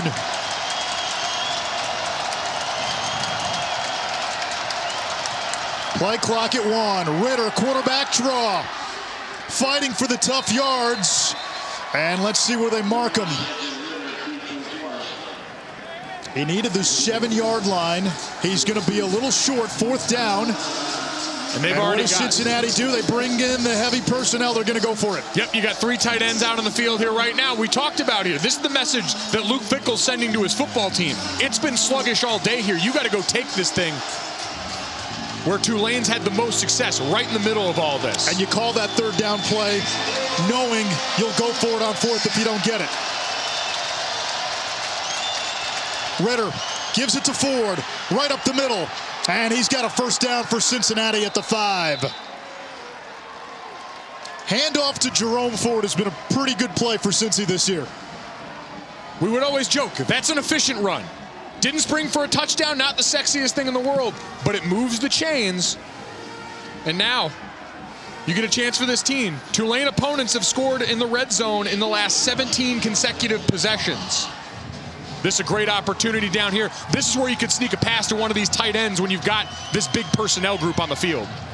13th play of the drive. Wiley was the motion tight end. Ritter has Wiley wide open. Touchdown!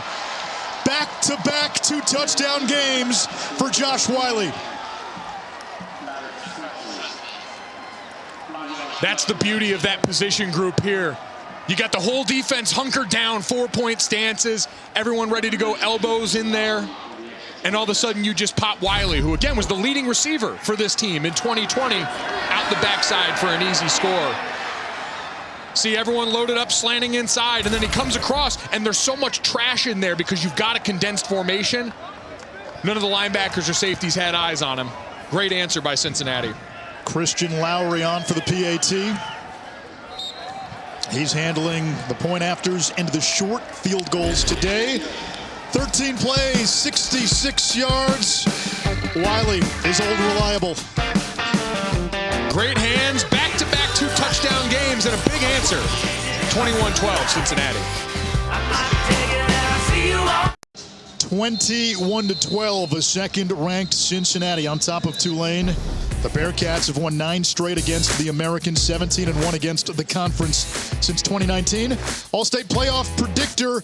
You can visit the website and try your different scenarios. Right now, this is your top 6. Yep, I think those top 2 teams here. Georgia's been the class of college football all year on defense. The Ohio State offense has been darn near perfect since that Oregon loss. And I have Cincinnati in, provided they hang on and win this one today. You're going to have a common opponent here with Oklahoma sitting just on the outside ahead of Michigan. I think that's a huge factor when we talk about what does the committee value here. We will talk about this the rest of the half. The first playoff rankings come out on Tuesday. And Tulane will have it at the 25-yard line. Ohio State is interesting because they lost to Oregon. And Oregon's also a one-loss team sitting out there. Yet the Buckeyes have looked different. Eye test, metrics, game control. So much to sort through.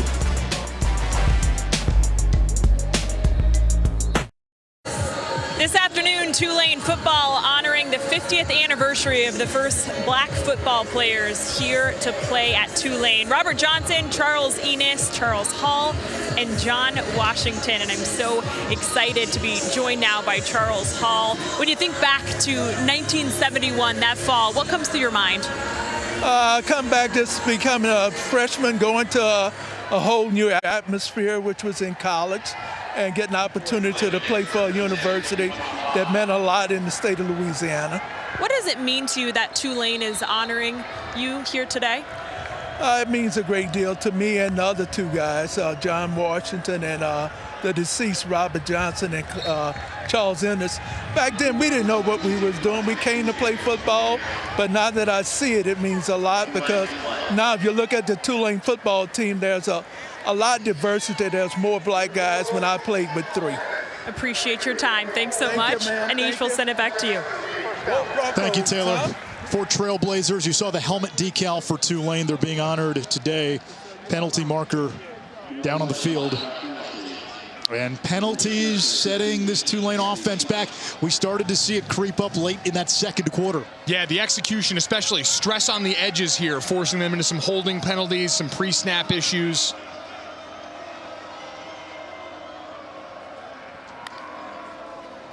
Four-man pressure. Sanders getting around the corner.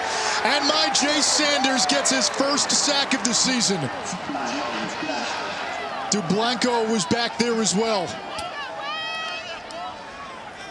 We talked about it a lot in the first half, what Myjai Sanders does that doesn't necessarily show up. Look at all the space he creates by that wide rush. And now Joel Dublanko has all that room to work with there to ease up there.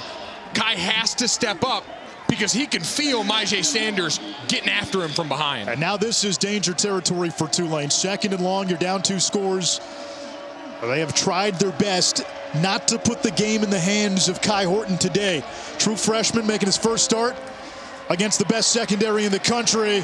And Horton is engulfed. It's Dublanko again, since he's leading tackler. You just love watching Dublanko, old school type of linebacker, the way he plays and the effort. If you've watched any of those old movies where some groups got to storm a castle, I said he's the battering ram. When you look at what this defense has been, I call him the known rusher at times. As an offense, I want to identify him. He's going to hammer down into this line so that the rest of his buddies can come through and make a play. The only thing he needs to complete the look is the neck roll.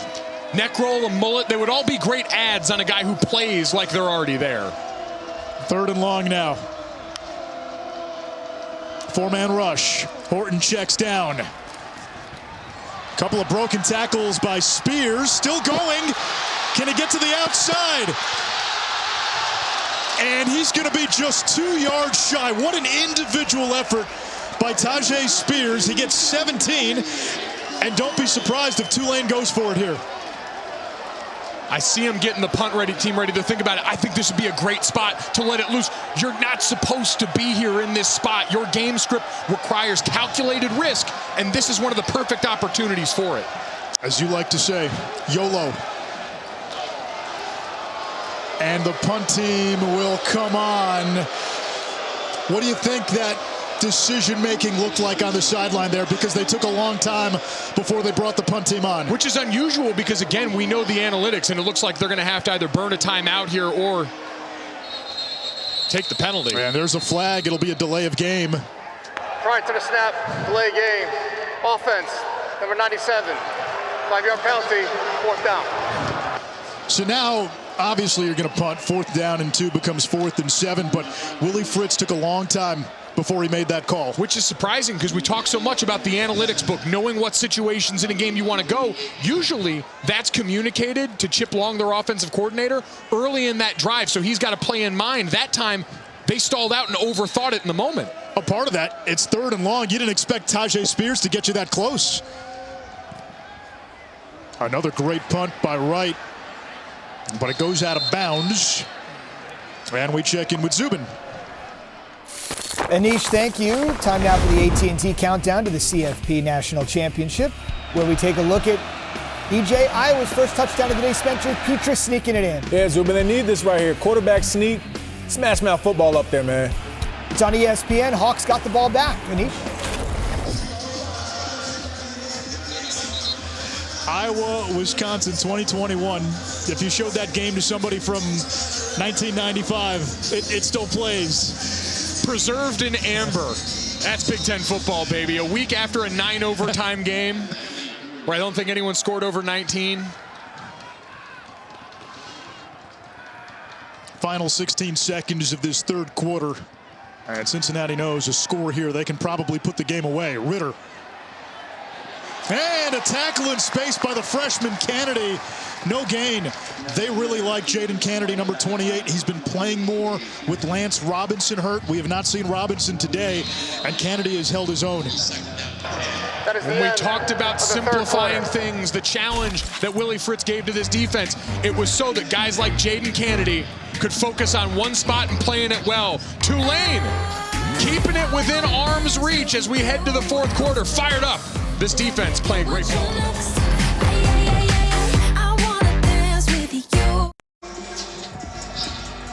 Renee Schroff, Mike Golick Jr., Taylor McGregor. Cincinnati, the number 2 team in the land, with a 9-point lead as we go into the fourth quarter. Bearcats looking to add a little bit more polish to their playoff resume with the rankings coming out on Tuesday. Tulane's giving them all they can handle. Desmond Ritter taking off. Only got a yard. Eric Hicks the stop. And Ritter lost his helmet, so by rule, he's got to come out for one play. And Cincinnati may want to use a timeout here so Ritter can come back in. Yep, maybe a great spot. Critical third down here. I wouldn't want to leave this up to your backup quarterback running in, and Evan Prater was just trying to get his helmet situated here and figure out which way is up. And you see Luke Fickell does come in, and now Fickell thinking about a timeout.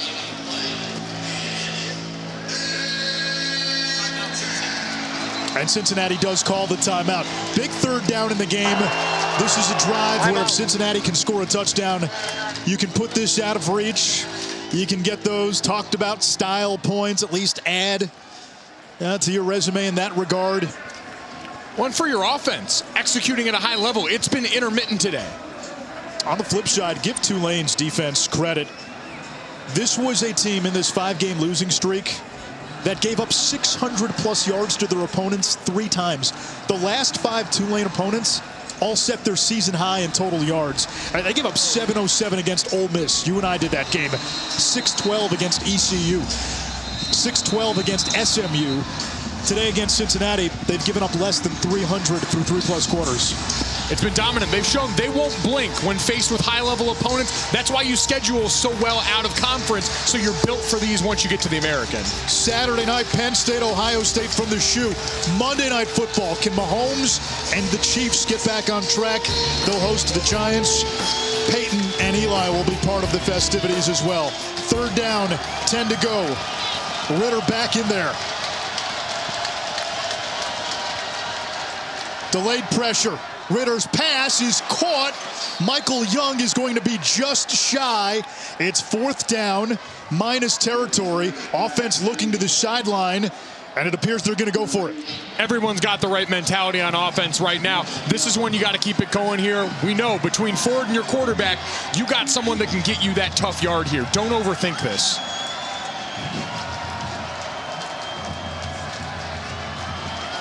That big personnel group coming back in right now. 3 tight ends getting up. We've seen what this means. But now the problem is you're late in the play clock and the defense has to have time allowed to substitute. Cincinnati 2 for 2 on 4th down today. Play clock at 2. At 1. And a whistle before the snap. Prior to the snap, timeout. Tulane. It's the first charge timeout of the half. The 30-second timeout. So Tulane will talk about it on defense as well. Reset the game clock. 4th down, Cincinnati minus territory on the other side.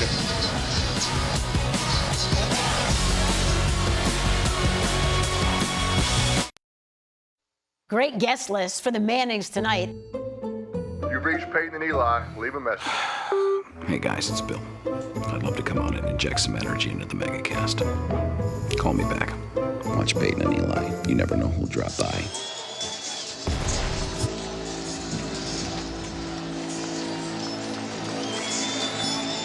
Cincinnati, 7 of 8 on 4th down this season. They'll go for it from their own 42-yard line. Only need a yard.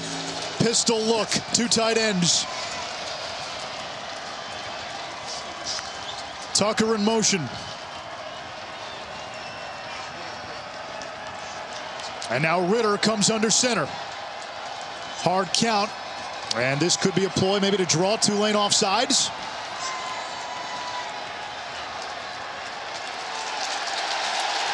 And for Tulane, that's a win. Tulane game, offense, number 9. We hear people say all the time in instances like this, if you trust your defense, you punt it, pin them back deep, and let them go to work. I say nonsense to that. If you trust your defense, you go for it on 4th and 1, knowing they can absorb sudden change in the way your defense should have overwhelmingly earned the benefit of the doubt on here. I'm surprised by that move. I think that should have been 100% go. Instead, Mason Fletcher will punt it away.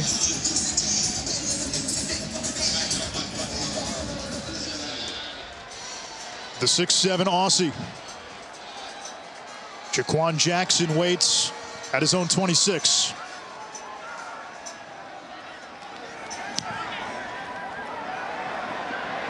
Fair catch called for and made, and we'll get a flag for kick catch interference.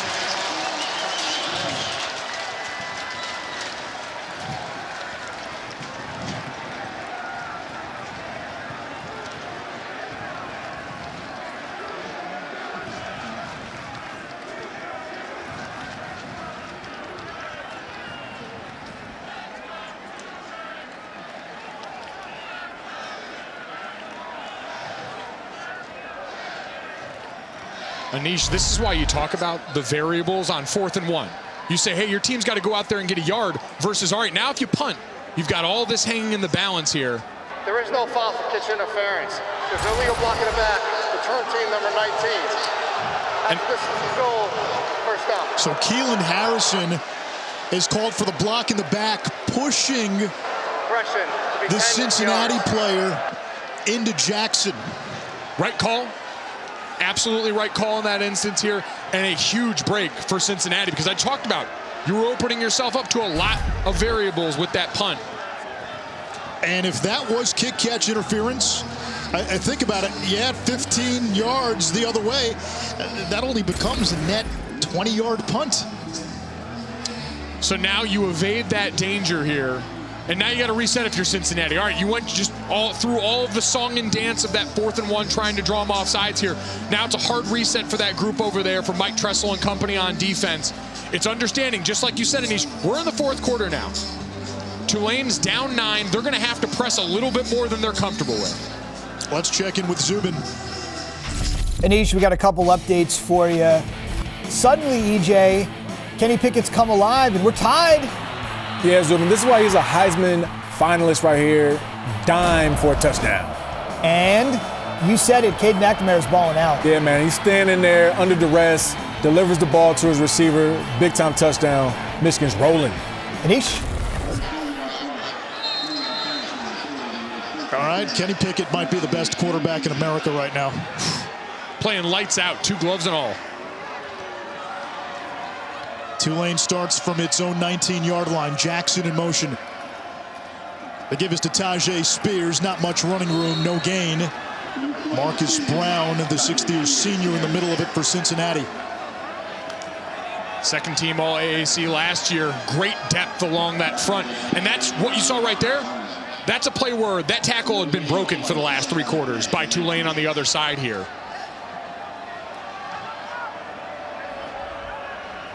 Cincinnati loading up the box again.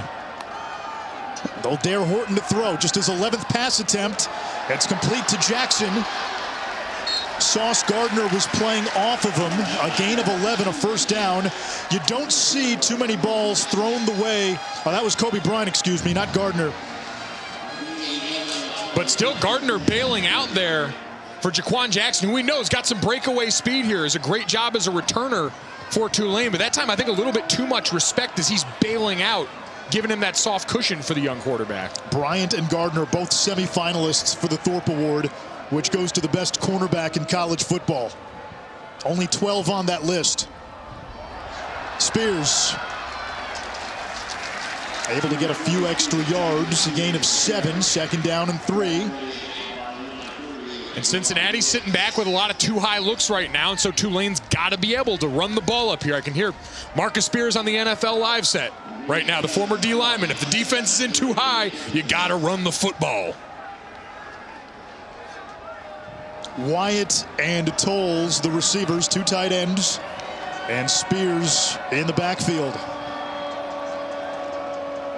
Out of that ace formation, Spears has room on the outside. Turbos across midfield before he's spun down by Brian Cook. 14 more for Tyjae Spears, and he's over 100 yards rushing. Before he got hurt last year, he was Tulane's best player.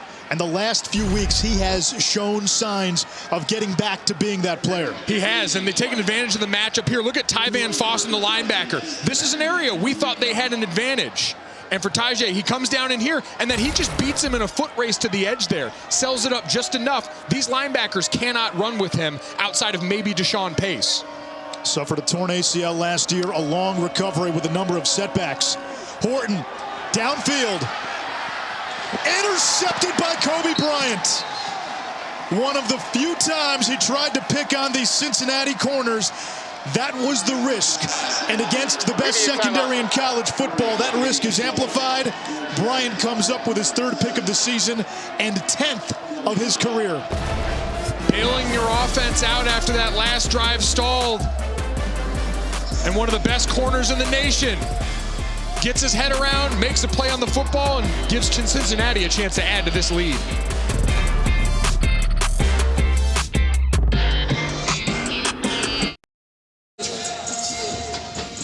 Bearcat football after a Kobe Bryant interception. Yes, he is named for the former Laker great, named is spelled differently. All-state playoff predictor, we've shown you this a couple of times. Cincinnati right now with the 4th best chance of getting in the college football playoff. No group of 5 team has ever been in the playoff. Michigan and Ohio State both nipping at the heels of the Bearcats. Michigan up big right now on Michigan State in that rivalry matchup. Cincy from the 10, the give to Jerome Ford. And he's up to the 16, a gain of 6. For more information about each team's chances, check out ESPN.com/All-State Playoff Predictor. And you start running different scenarios. In Cincy's case, if they win out and win the league championship, that number jumps up to 88%. So you're saying there's a chance. Ritter to Ford. And he'll move the chains for the Bearcats. When you start to look back, and we have 7 years of data now, if you're a fan of a group of 5 team, I get it if you feel jilted and you don't get a fair shake. No group of 5 team has been ranked in the top 6 at any point in any playoff ranking in 7 years. Then you look at, in the final rankings, how many undefeated or 1-loss group of 5 teams have 2 or even 3-loss teams from the Power 5 ranked ahead. There's a lot of metrics. There's a lot of game control, eye test. Taylor, we tried tarot card reading. What did you ask the reader? I asked him straight up, is Cincinnati going to the college football playoff? And listen up, Cincinnati fans, I think you're going to like this. He said yes. He said the only key is they can't be too confident, but he really likes their leadership. Big catch by Wiley across midfield and out of bounds. He seems like a trustworthy guy, doesn't he, Taylor? Yeah, absolutely. I mean, he was on Bourbon Street, only charging $20 to get the cards read. It was an interesting experience. It was the first time I've ever had my cards read, and of course I really only cared about knowing if Cincinnati was going to go to the college football playoff. So hey, if you're into that sort of thing, you should be really hopeful. He was coming at Taylor too. I mean, digging deep into her personal life, downfield, and it's incomplete.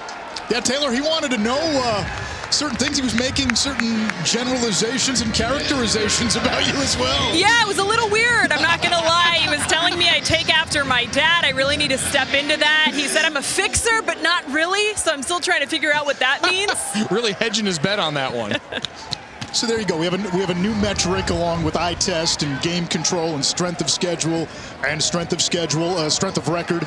And it was prescient advice here. You come out today, and there's a tendency. Maybe you overlooked Tulane a little bit. It took a while to get going here right now, and Cincinnati so far has been able to respond. This is Charles McClelland out of Homerville, Georgia. And he'll lose yards, so 3rd and long, and it feels Cincinnati has had a few opportunities to put this game away. They just haven't been able to come up with that one play, and Tulane still hanging around. Less than 9 minutes to go here in the 4th. They've been trying to really, and you saw it last time there, forcing the ball to Alec Pierce, who had the first big play for them in the game. They've got to start to use him as the decoy here. Look on the bottom of the formation. You've got him and Josh Wiley, who have been big for you. Let's see if they can use the attention on 12 to get 81 open. Wiley's got 2 receiving touchdowns today. Ritter under pressure and sacked. Nick Anderson, the heartbeat of that defense. Cincinnati will have to punt. And there's still a lifeline for Tulane. Everyone echoed how important Nick Anderson was. And you run this blitz in the middle here to get him matched up with Jerome Ford in protection. You're going to watch the defensive lineman come across. He's one-on-one with the back. And backs on backers. You practice it all the time during camp, all the time in practice. Does a great job shedding the block and getting home.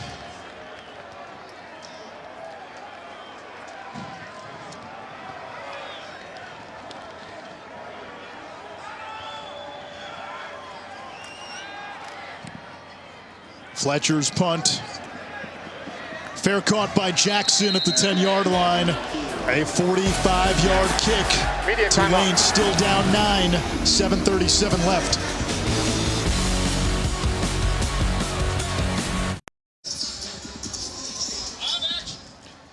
They have a quarterback in Tyler Van Dyke, a second-year freshman who may end up being the best quarterback Miami will have in the ACC era.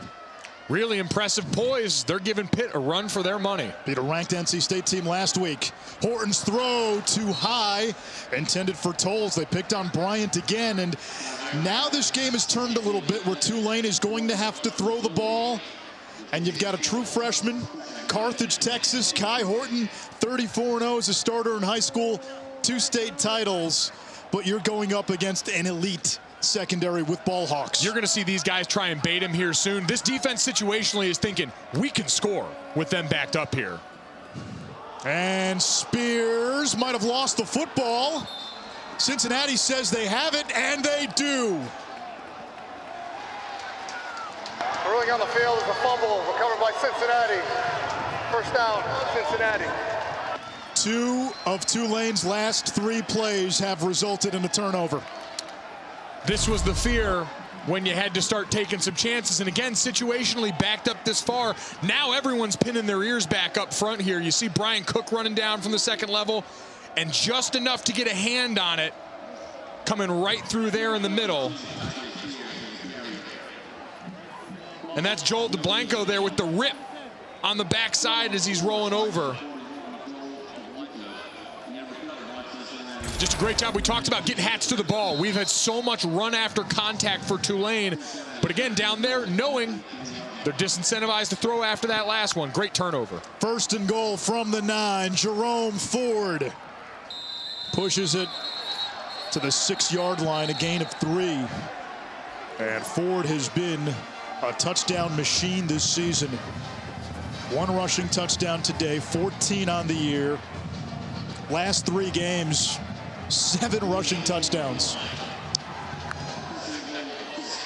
Ford again.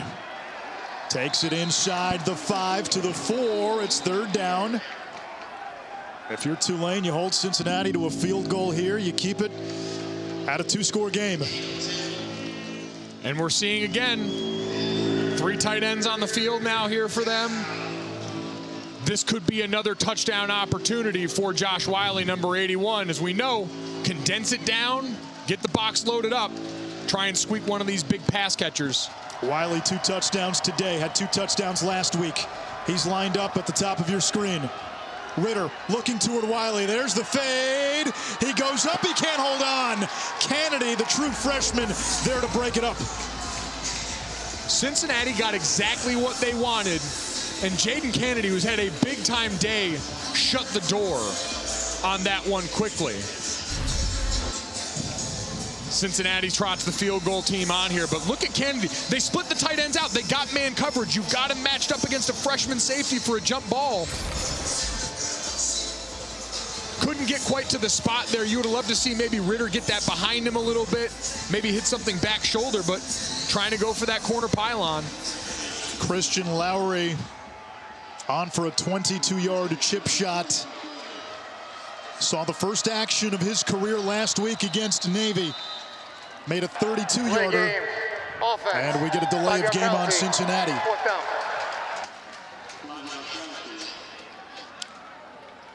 I was unsure what took that decision so long, just because we saw earlier in a 4th and short situation. Cincinnati's been a little less aggressive today. They're content to win with defense buoying the day, take points out of this one. But 5 yards down here. Not a huge deal.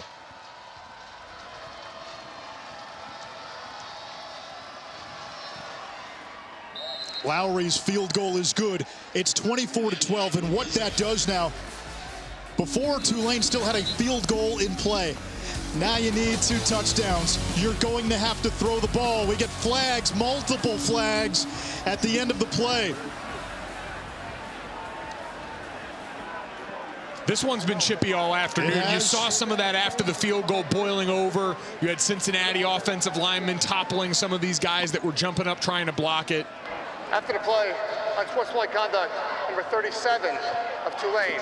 That 15-yard penalty will be enforced on the kickoff. Now that's Macon Clark, who has an interception today. That is number 37's first unsportsmanlike foul of the game. Kai Horton was a bit of a high school legend in Carthage, Texas. He'll need to be the hero in New Orleans today if Tulane has upset on its mind.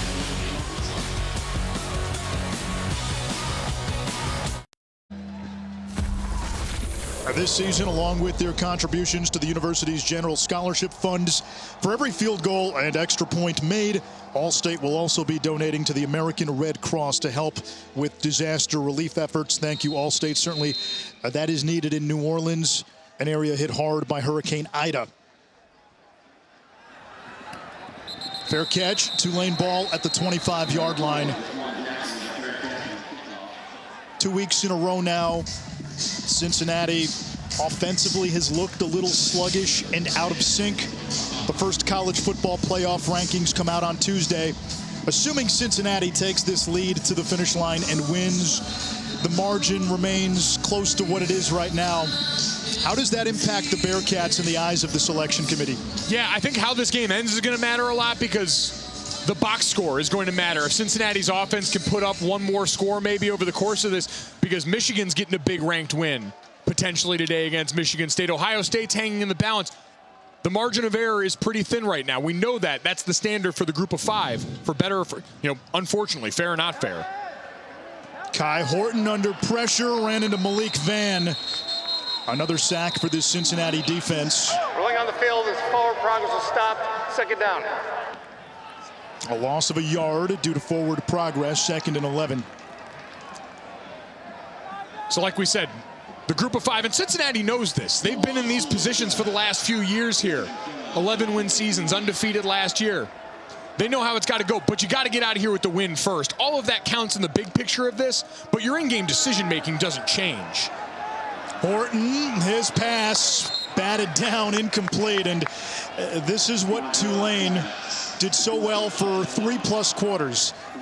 They devised a game plan where they didn't put too much on their young quarterback making his first career start. Now it's on Kai Horton. Then we saw the penalties start to compile. Then we saw the turnovers start to creep in here. And now you're throwing against a defense that's rushing 3, maybe 4 most, and getting home because they've got some great athletes up there. Horton again to the air. He goes to Shea Wyatt. And Wyatt dropped shy of the 30. It's 4th down. Down by 12, 5.5 to go. Offense staying out on the field. You see James, your big tight end, number 80 up there. I think you got to try and find a way, get him in the middle of the field, get something for your big tight end in a one-on-one matchup. Horton looking, nobody open, incomplete, broken up by Brian Cook. He wanted his tight end to James, and Cincinnati will take over at the Tulane 29. Player Spotlight brought to you by Gain Detergent, and we take a look at Desmond Ridder. He's been spectacular so far today, Anish. Maybe the gaudy numbers haven't all been there, but I think especially on the ground, that 47 number, that's going to continue to have to be big for them going forward here. Because this offense up front got challenged a lot in the middle of the line today. They had to get more creative with these things, and having a quarterback that can run as well as Desmond Ridder, understanding the timing of these things, is going to matter a lot for them down the stretch. They've made big plays when they've had to, and now he's got to salt this game away and put another number on the board here. This offense has to go out with a different mindset than it's approached the last couple drives. Jerome Ford on first down to the 26, a gain of 3. The first 3 games last year, even in Cincinnati, there was legitimate talk whether Desmond Ridder should be the guy at quarterback. And then the SMU game where he started to use his legs. Ridder in the run game was a big part of Cincinnati's success last year. They have been, I would say, economical with how they've ran him this year. They've tried to limit some of the hits. Ridder certainly in his own right has become a better passer as well. But we've seen them deploy the quarterback run at some key times today, and it's worked. I'll throw here. Has an open receiver. It's Ford. Touchdown, Cincinnati. Dagger. Took one out of the Tulane playbook with the wheel route.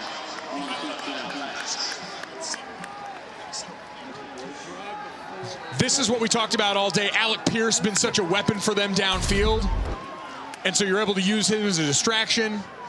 You're going to see him lined up on the right side, number 12, the big wide receiver.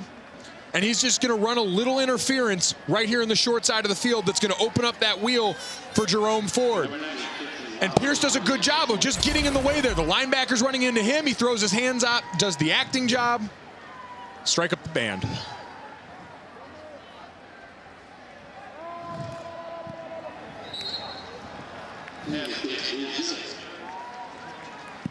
So people are probably tired about hearing the 2-word style points. That ultimately will matter. In the same way, when last week Cincinnati was up comfortably well into that fourth quarter, up by 2 scores against Navy, and then Navy gets a score, and everyone sees the final score, 27-20. Navy goes on, recovers the onside kick. The metric is not always applied fairly because, again, Oklahoma's a team we've talked about. They struggled against Kansas. And the narrative last week out of Norman, hey, Caleb Williams with a Heisman moment against Kansas? Heisman moment, really? They struggled against West Virginia, a team that's under 500. They almost lost to Tulane. We are not supposed to apply past as prologue to anybody, but it applies to Alabama, and it's applied to Clemson and Ohio State. We hear the committee, well, we know what these teams are about.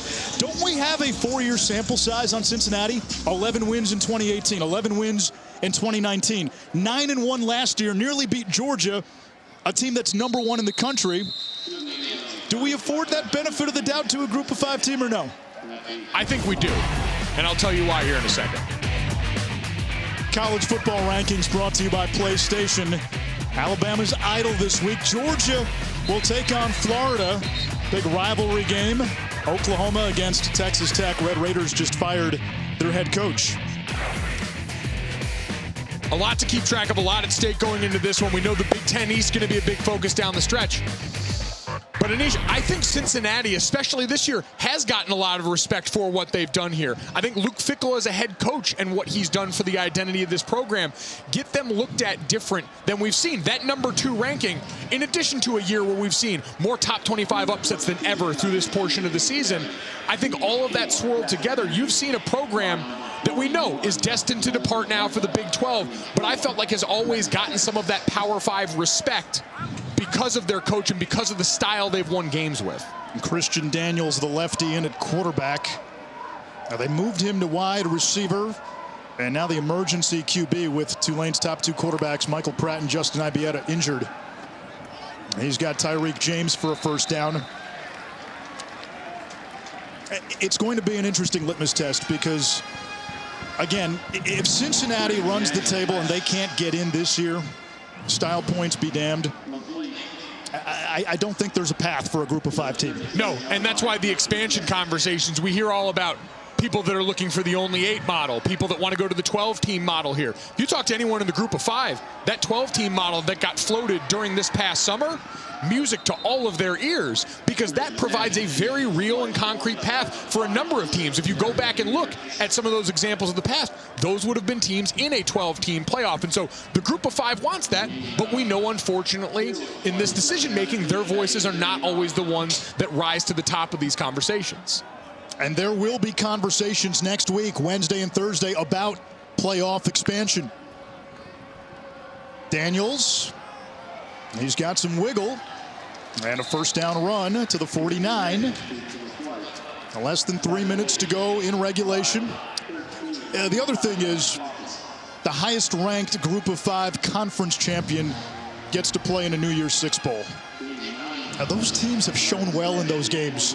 We saw Western Michigan play close against Wisconsin, Memphis pushing Penn State. UCF beat Auburn, nearly beat LSU. Cincinnati nearly beat Georgia.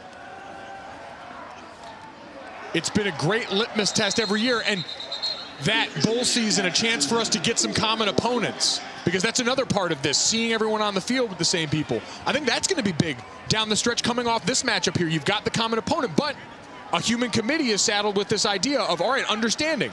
Oklahoma, close game down to the wire with Tulane starting quarterback. Right. Cincinnati, this one close, they pull away late, and we're on the 3rd quarterback we've seen for this team so far.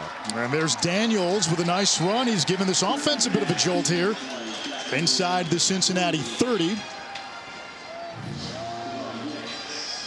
So this defensive possession with the game really in hand, does this matter for Cincinnati if we are watching the scoreboard and watching the margin? Oh, if you're going to box score watch heading out of this, this is a huge one.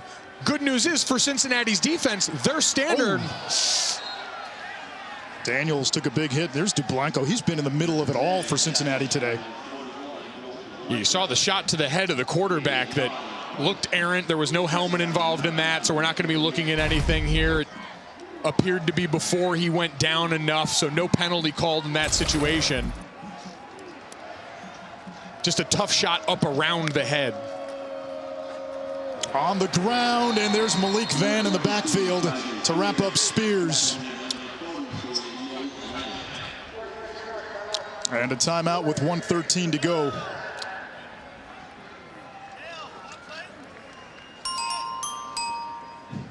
Slate of games on the ESPN networks today.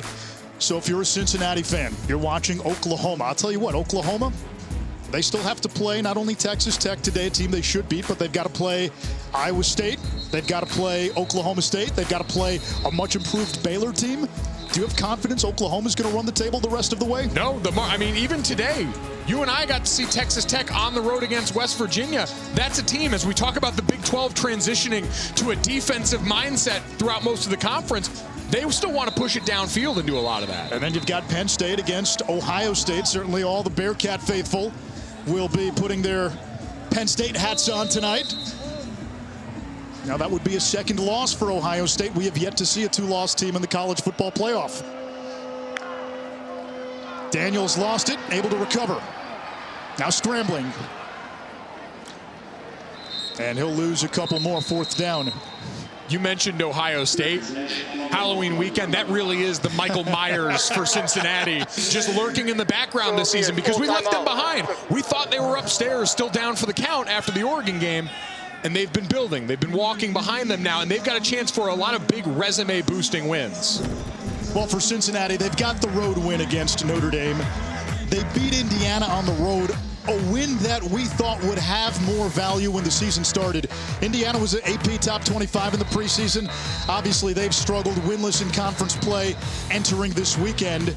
And so you start to look at the resumes of the suspects who you want in that 3-4 spot when the playoff rankings come out. What jumps out to you here? The big number for me is always strength of resume. That ends up being the most predictive metric. Cincinnati's sitting at 8th right now. Look at Ohio State at 20. I think that's important, Anish, because when you look, strength of resume is what chance would the average team have of going out and accomplishing what you have against this schedule? Luke Fickell trying to call timeout. Cincinnati had too many men on the field. DeBlanco was trying to run off.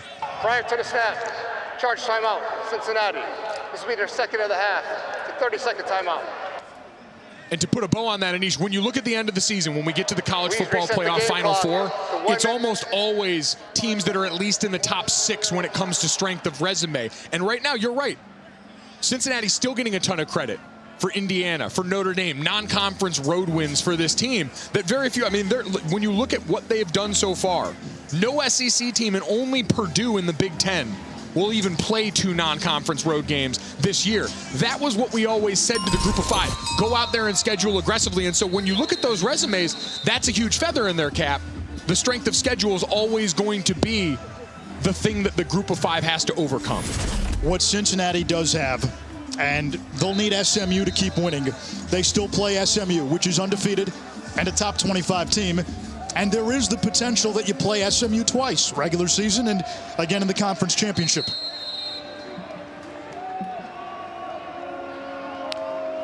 Fourth and 15, bad snap. Ball on the ground.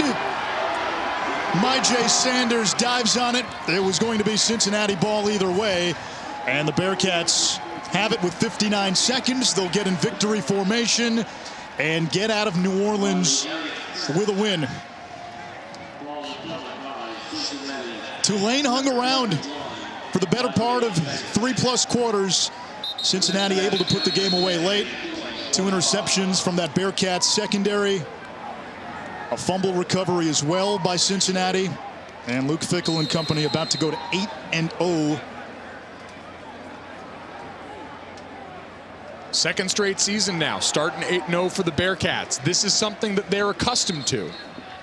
But Luke Fickell mentioned to us, now you got that number 2 next to your name here. Now you're in all these college football playoff conversations. And so the challenge is going to be like this every week for them. When you step onto the opposing campus, you're going to get everyone's best shot. I know we hear that and it sounds cliche, but what did we see today? Every trick in the book this game. Navy, onside kick 3 times in that game. That's how it's going to be for a lot of these schools that come in a little undermanned against Cincinnati. You will see things in the game that you did not see on film leading up to the game. Sleight of hand, it's what you've got to do, and it's what Cincinnati managed to overcome today. Tulane gave the Bearcats a bit of a spook, but a treat, not a trick for Cincinnati. Here on Halloween weekend, the Bearcats improved to 8-0, number 2 team in the land. When we say who is Cincinnati rooting for today, you may want to root for Florida too, because if Florida beats Georgia, we could be looking at maybe the number 1 team in the country next week, at least in the AP poll. You got a lot of side teams right now if you're Cincinnati, but it's a good spot to be in here. Uncharted territory in the group of 5, and now they get to wait. I know Luke Fickell's not going to pay attention to Tuesday night, but all the rest of us are. It's just election day to Luke Fickell, and he said we can't practice on Tuesday. That's all he's worried about. He gets the win. Cincinnati will await where they fall in the playoff rankings come Tuesday. Down to Taylor. Thanks, Anish. Desmond, for the second straight week, your offense has been limited by possessions. How would you describe the way that you guys have handled that? I think we've done a good job. I think we could do better. It's all about execution at the end of the day. There were some times we did execute and sometimes we didn't, but there's a lot to learn from, a lot to get better from. How much does the term style points play into what you guys are doing week in and week out? 31 to 12, I wouldn't say there's very many style points, but that's not something we look at and something we try to do. Like I said, it's all about execution. And if we execute, then we put up points, and that's how the game will go. 8-0. What will you take away from this game heading into next week against Tulsa? Like I said every week, that we can't take any week for granted, can't take any team for granted. So we're just going to come back ready tomorrow, come back and practice and get ready for next week. Appreciate your time. Anish? All right, Taylor, thank you. Cincinnati wins it 31-12. The final here from Yulman Stadium in New Orleans. Next up for the Bearcats, a home date with Tulsa at Nippert. To the studio, and Zubin.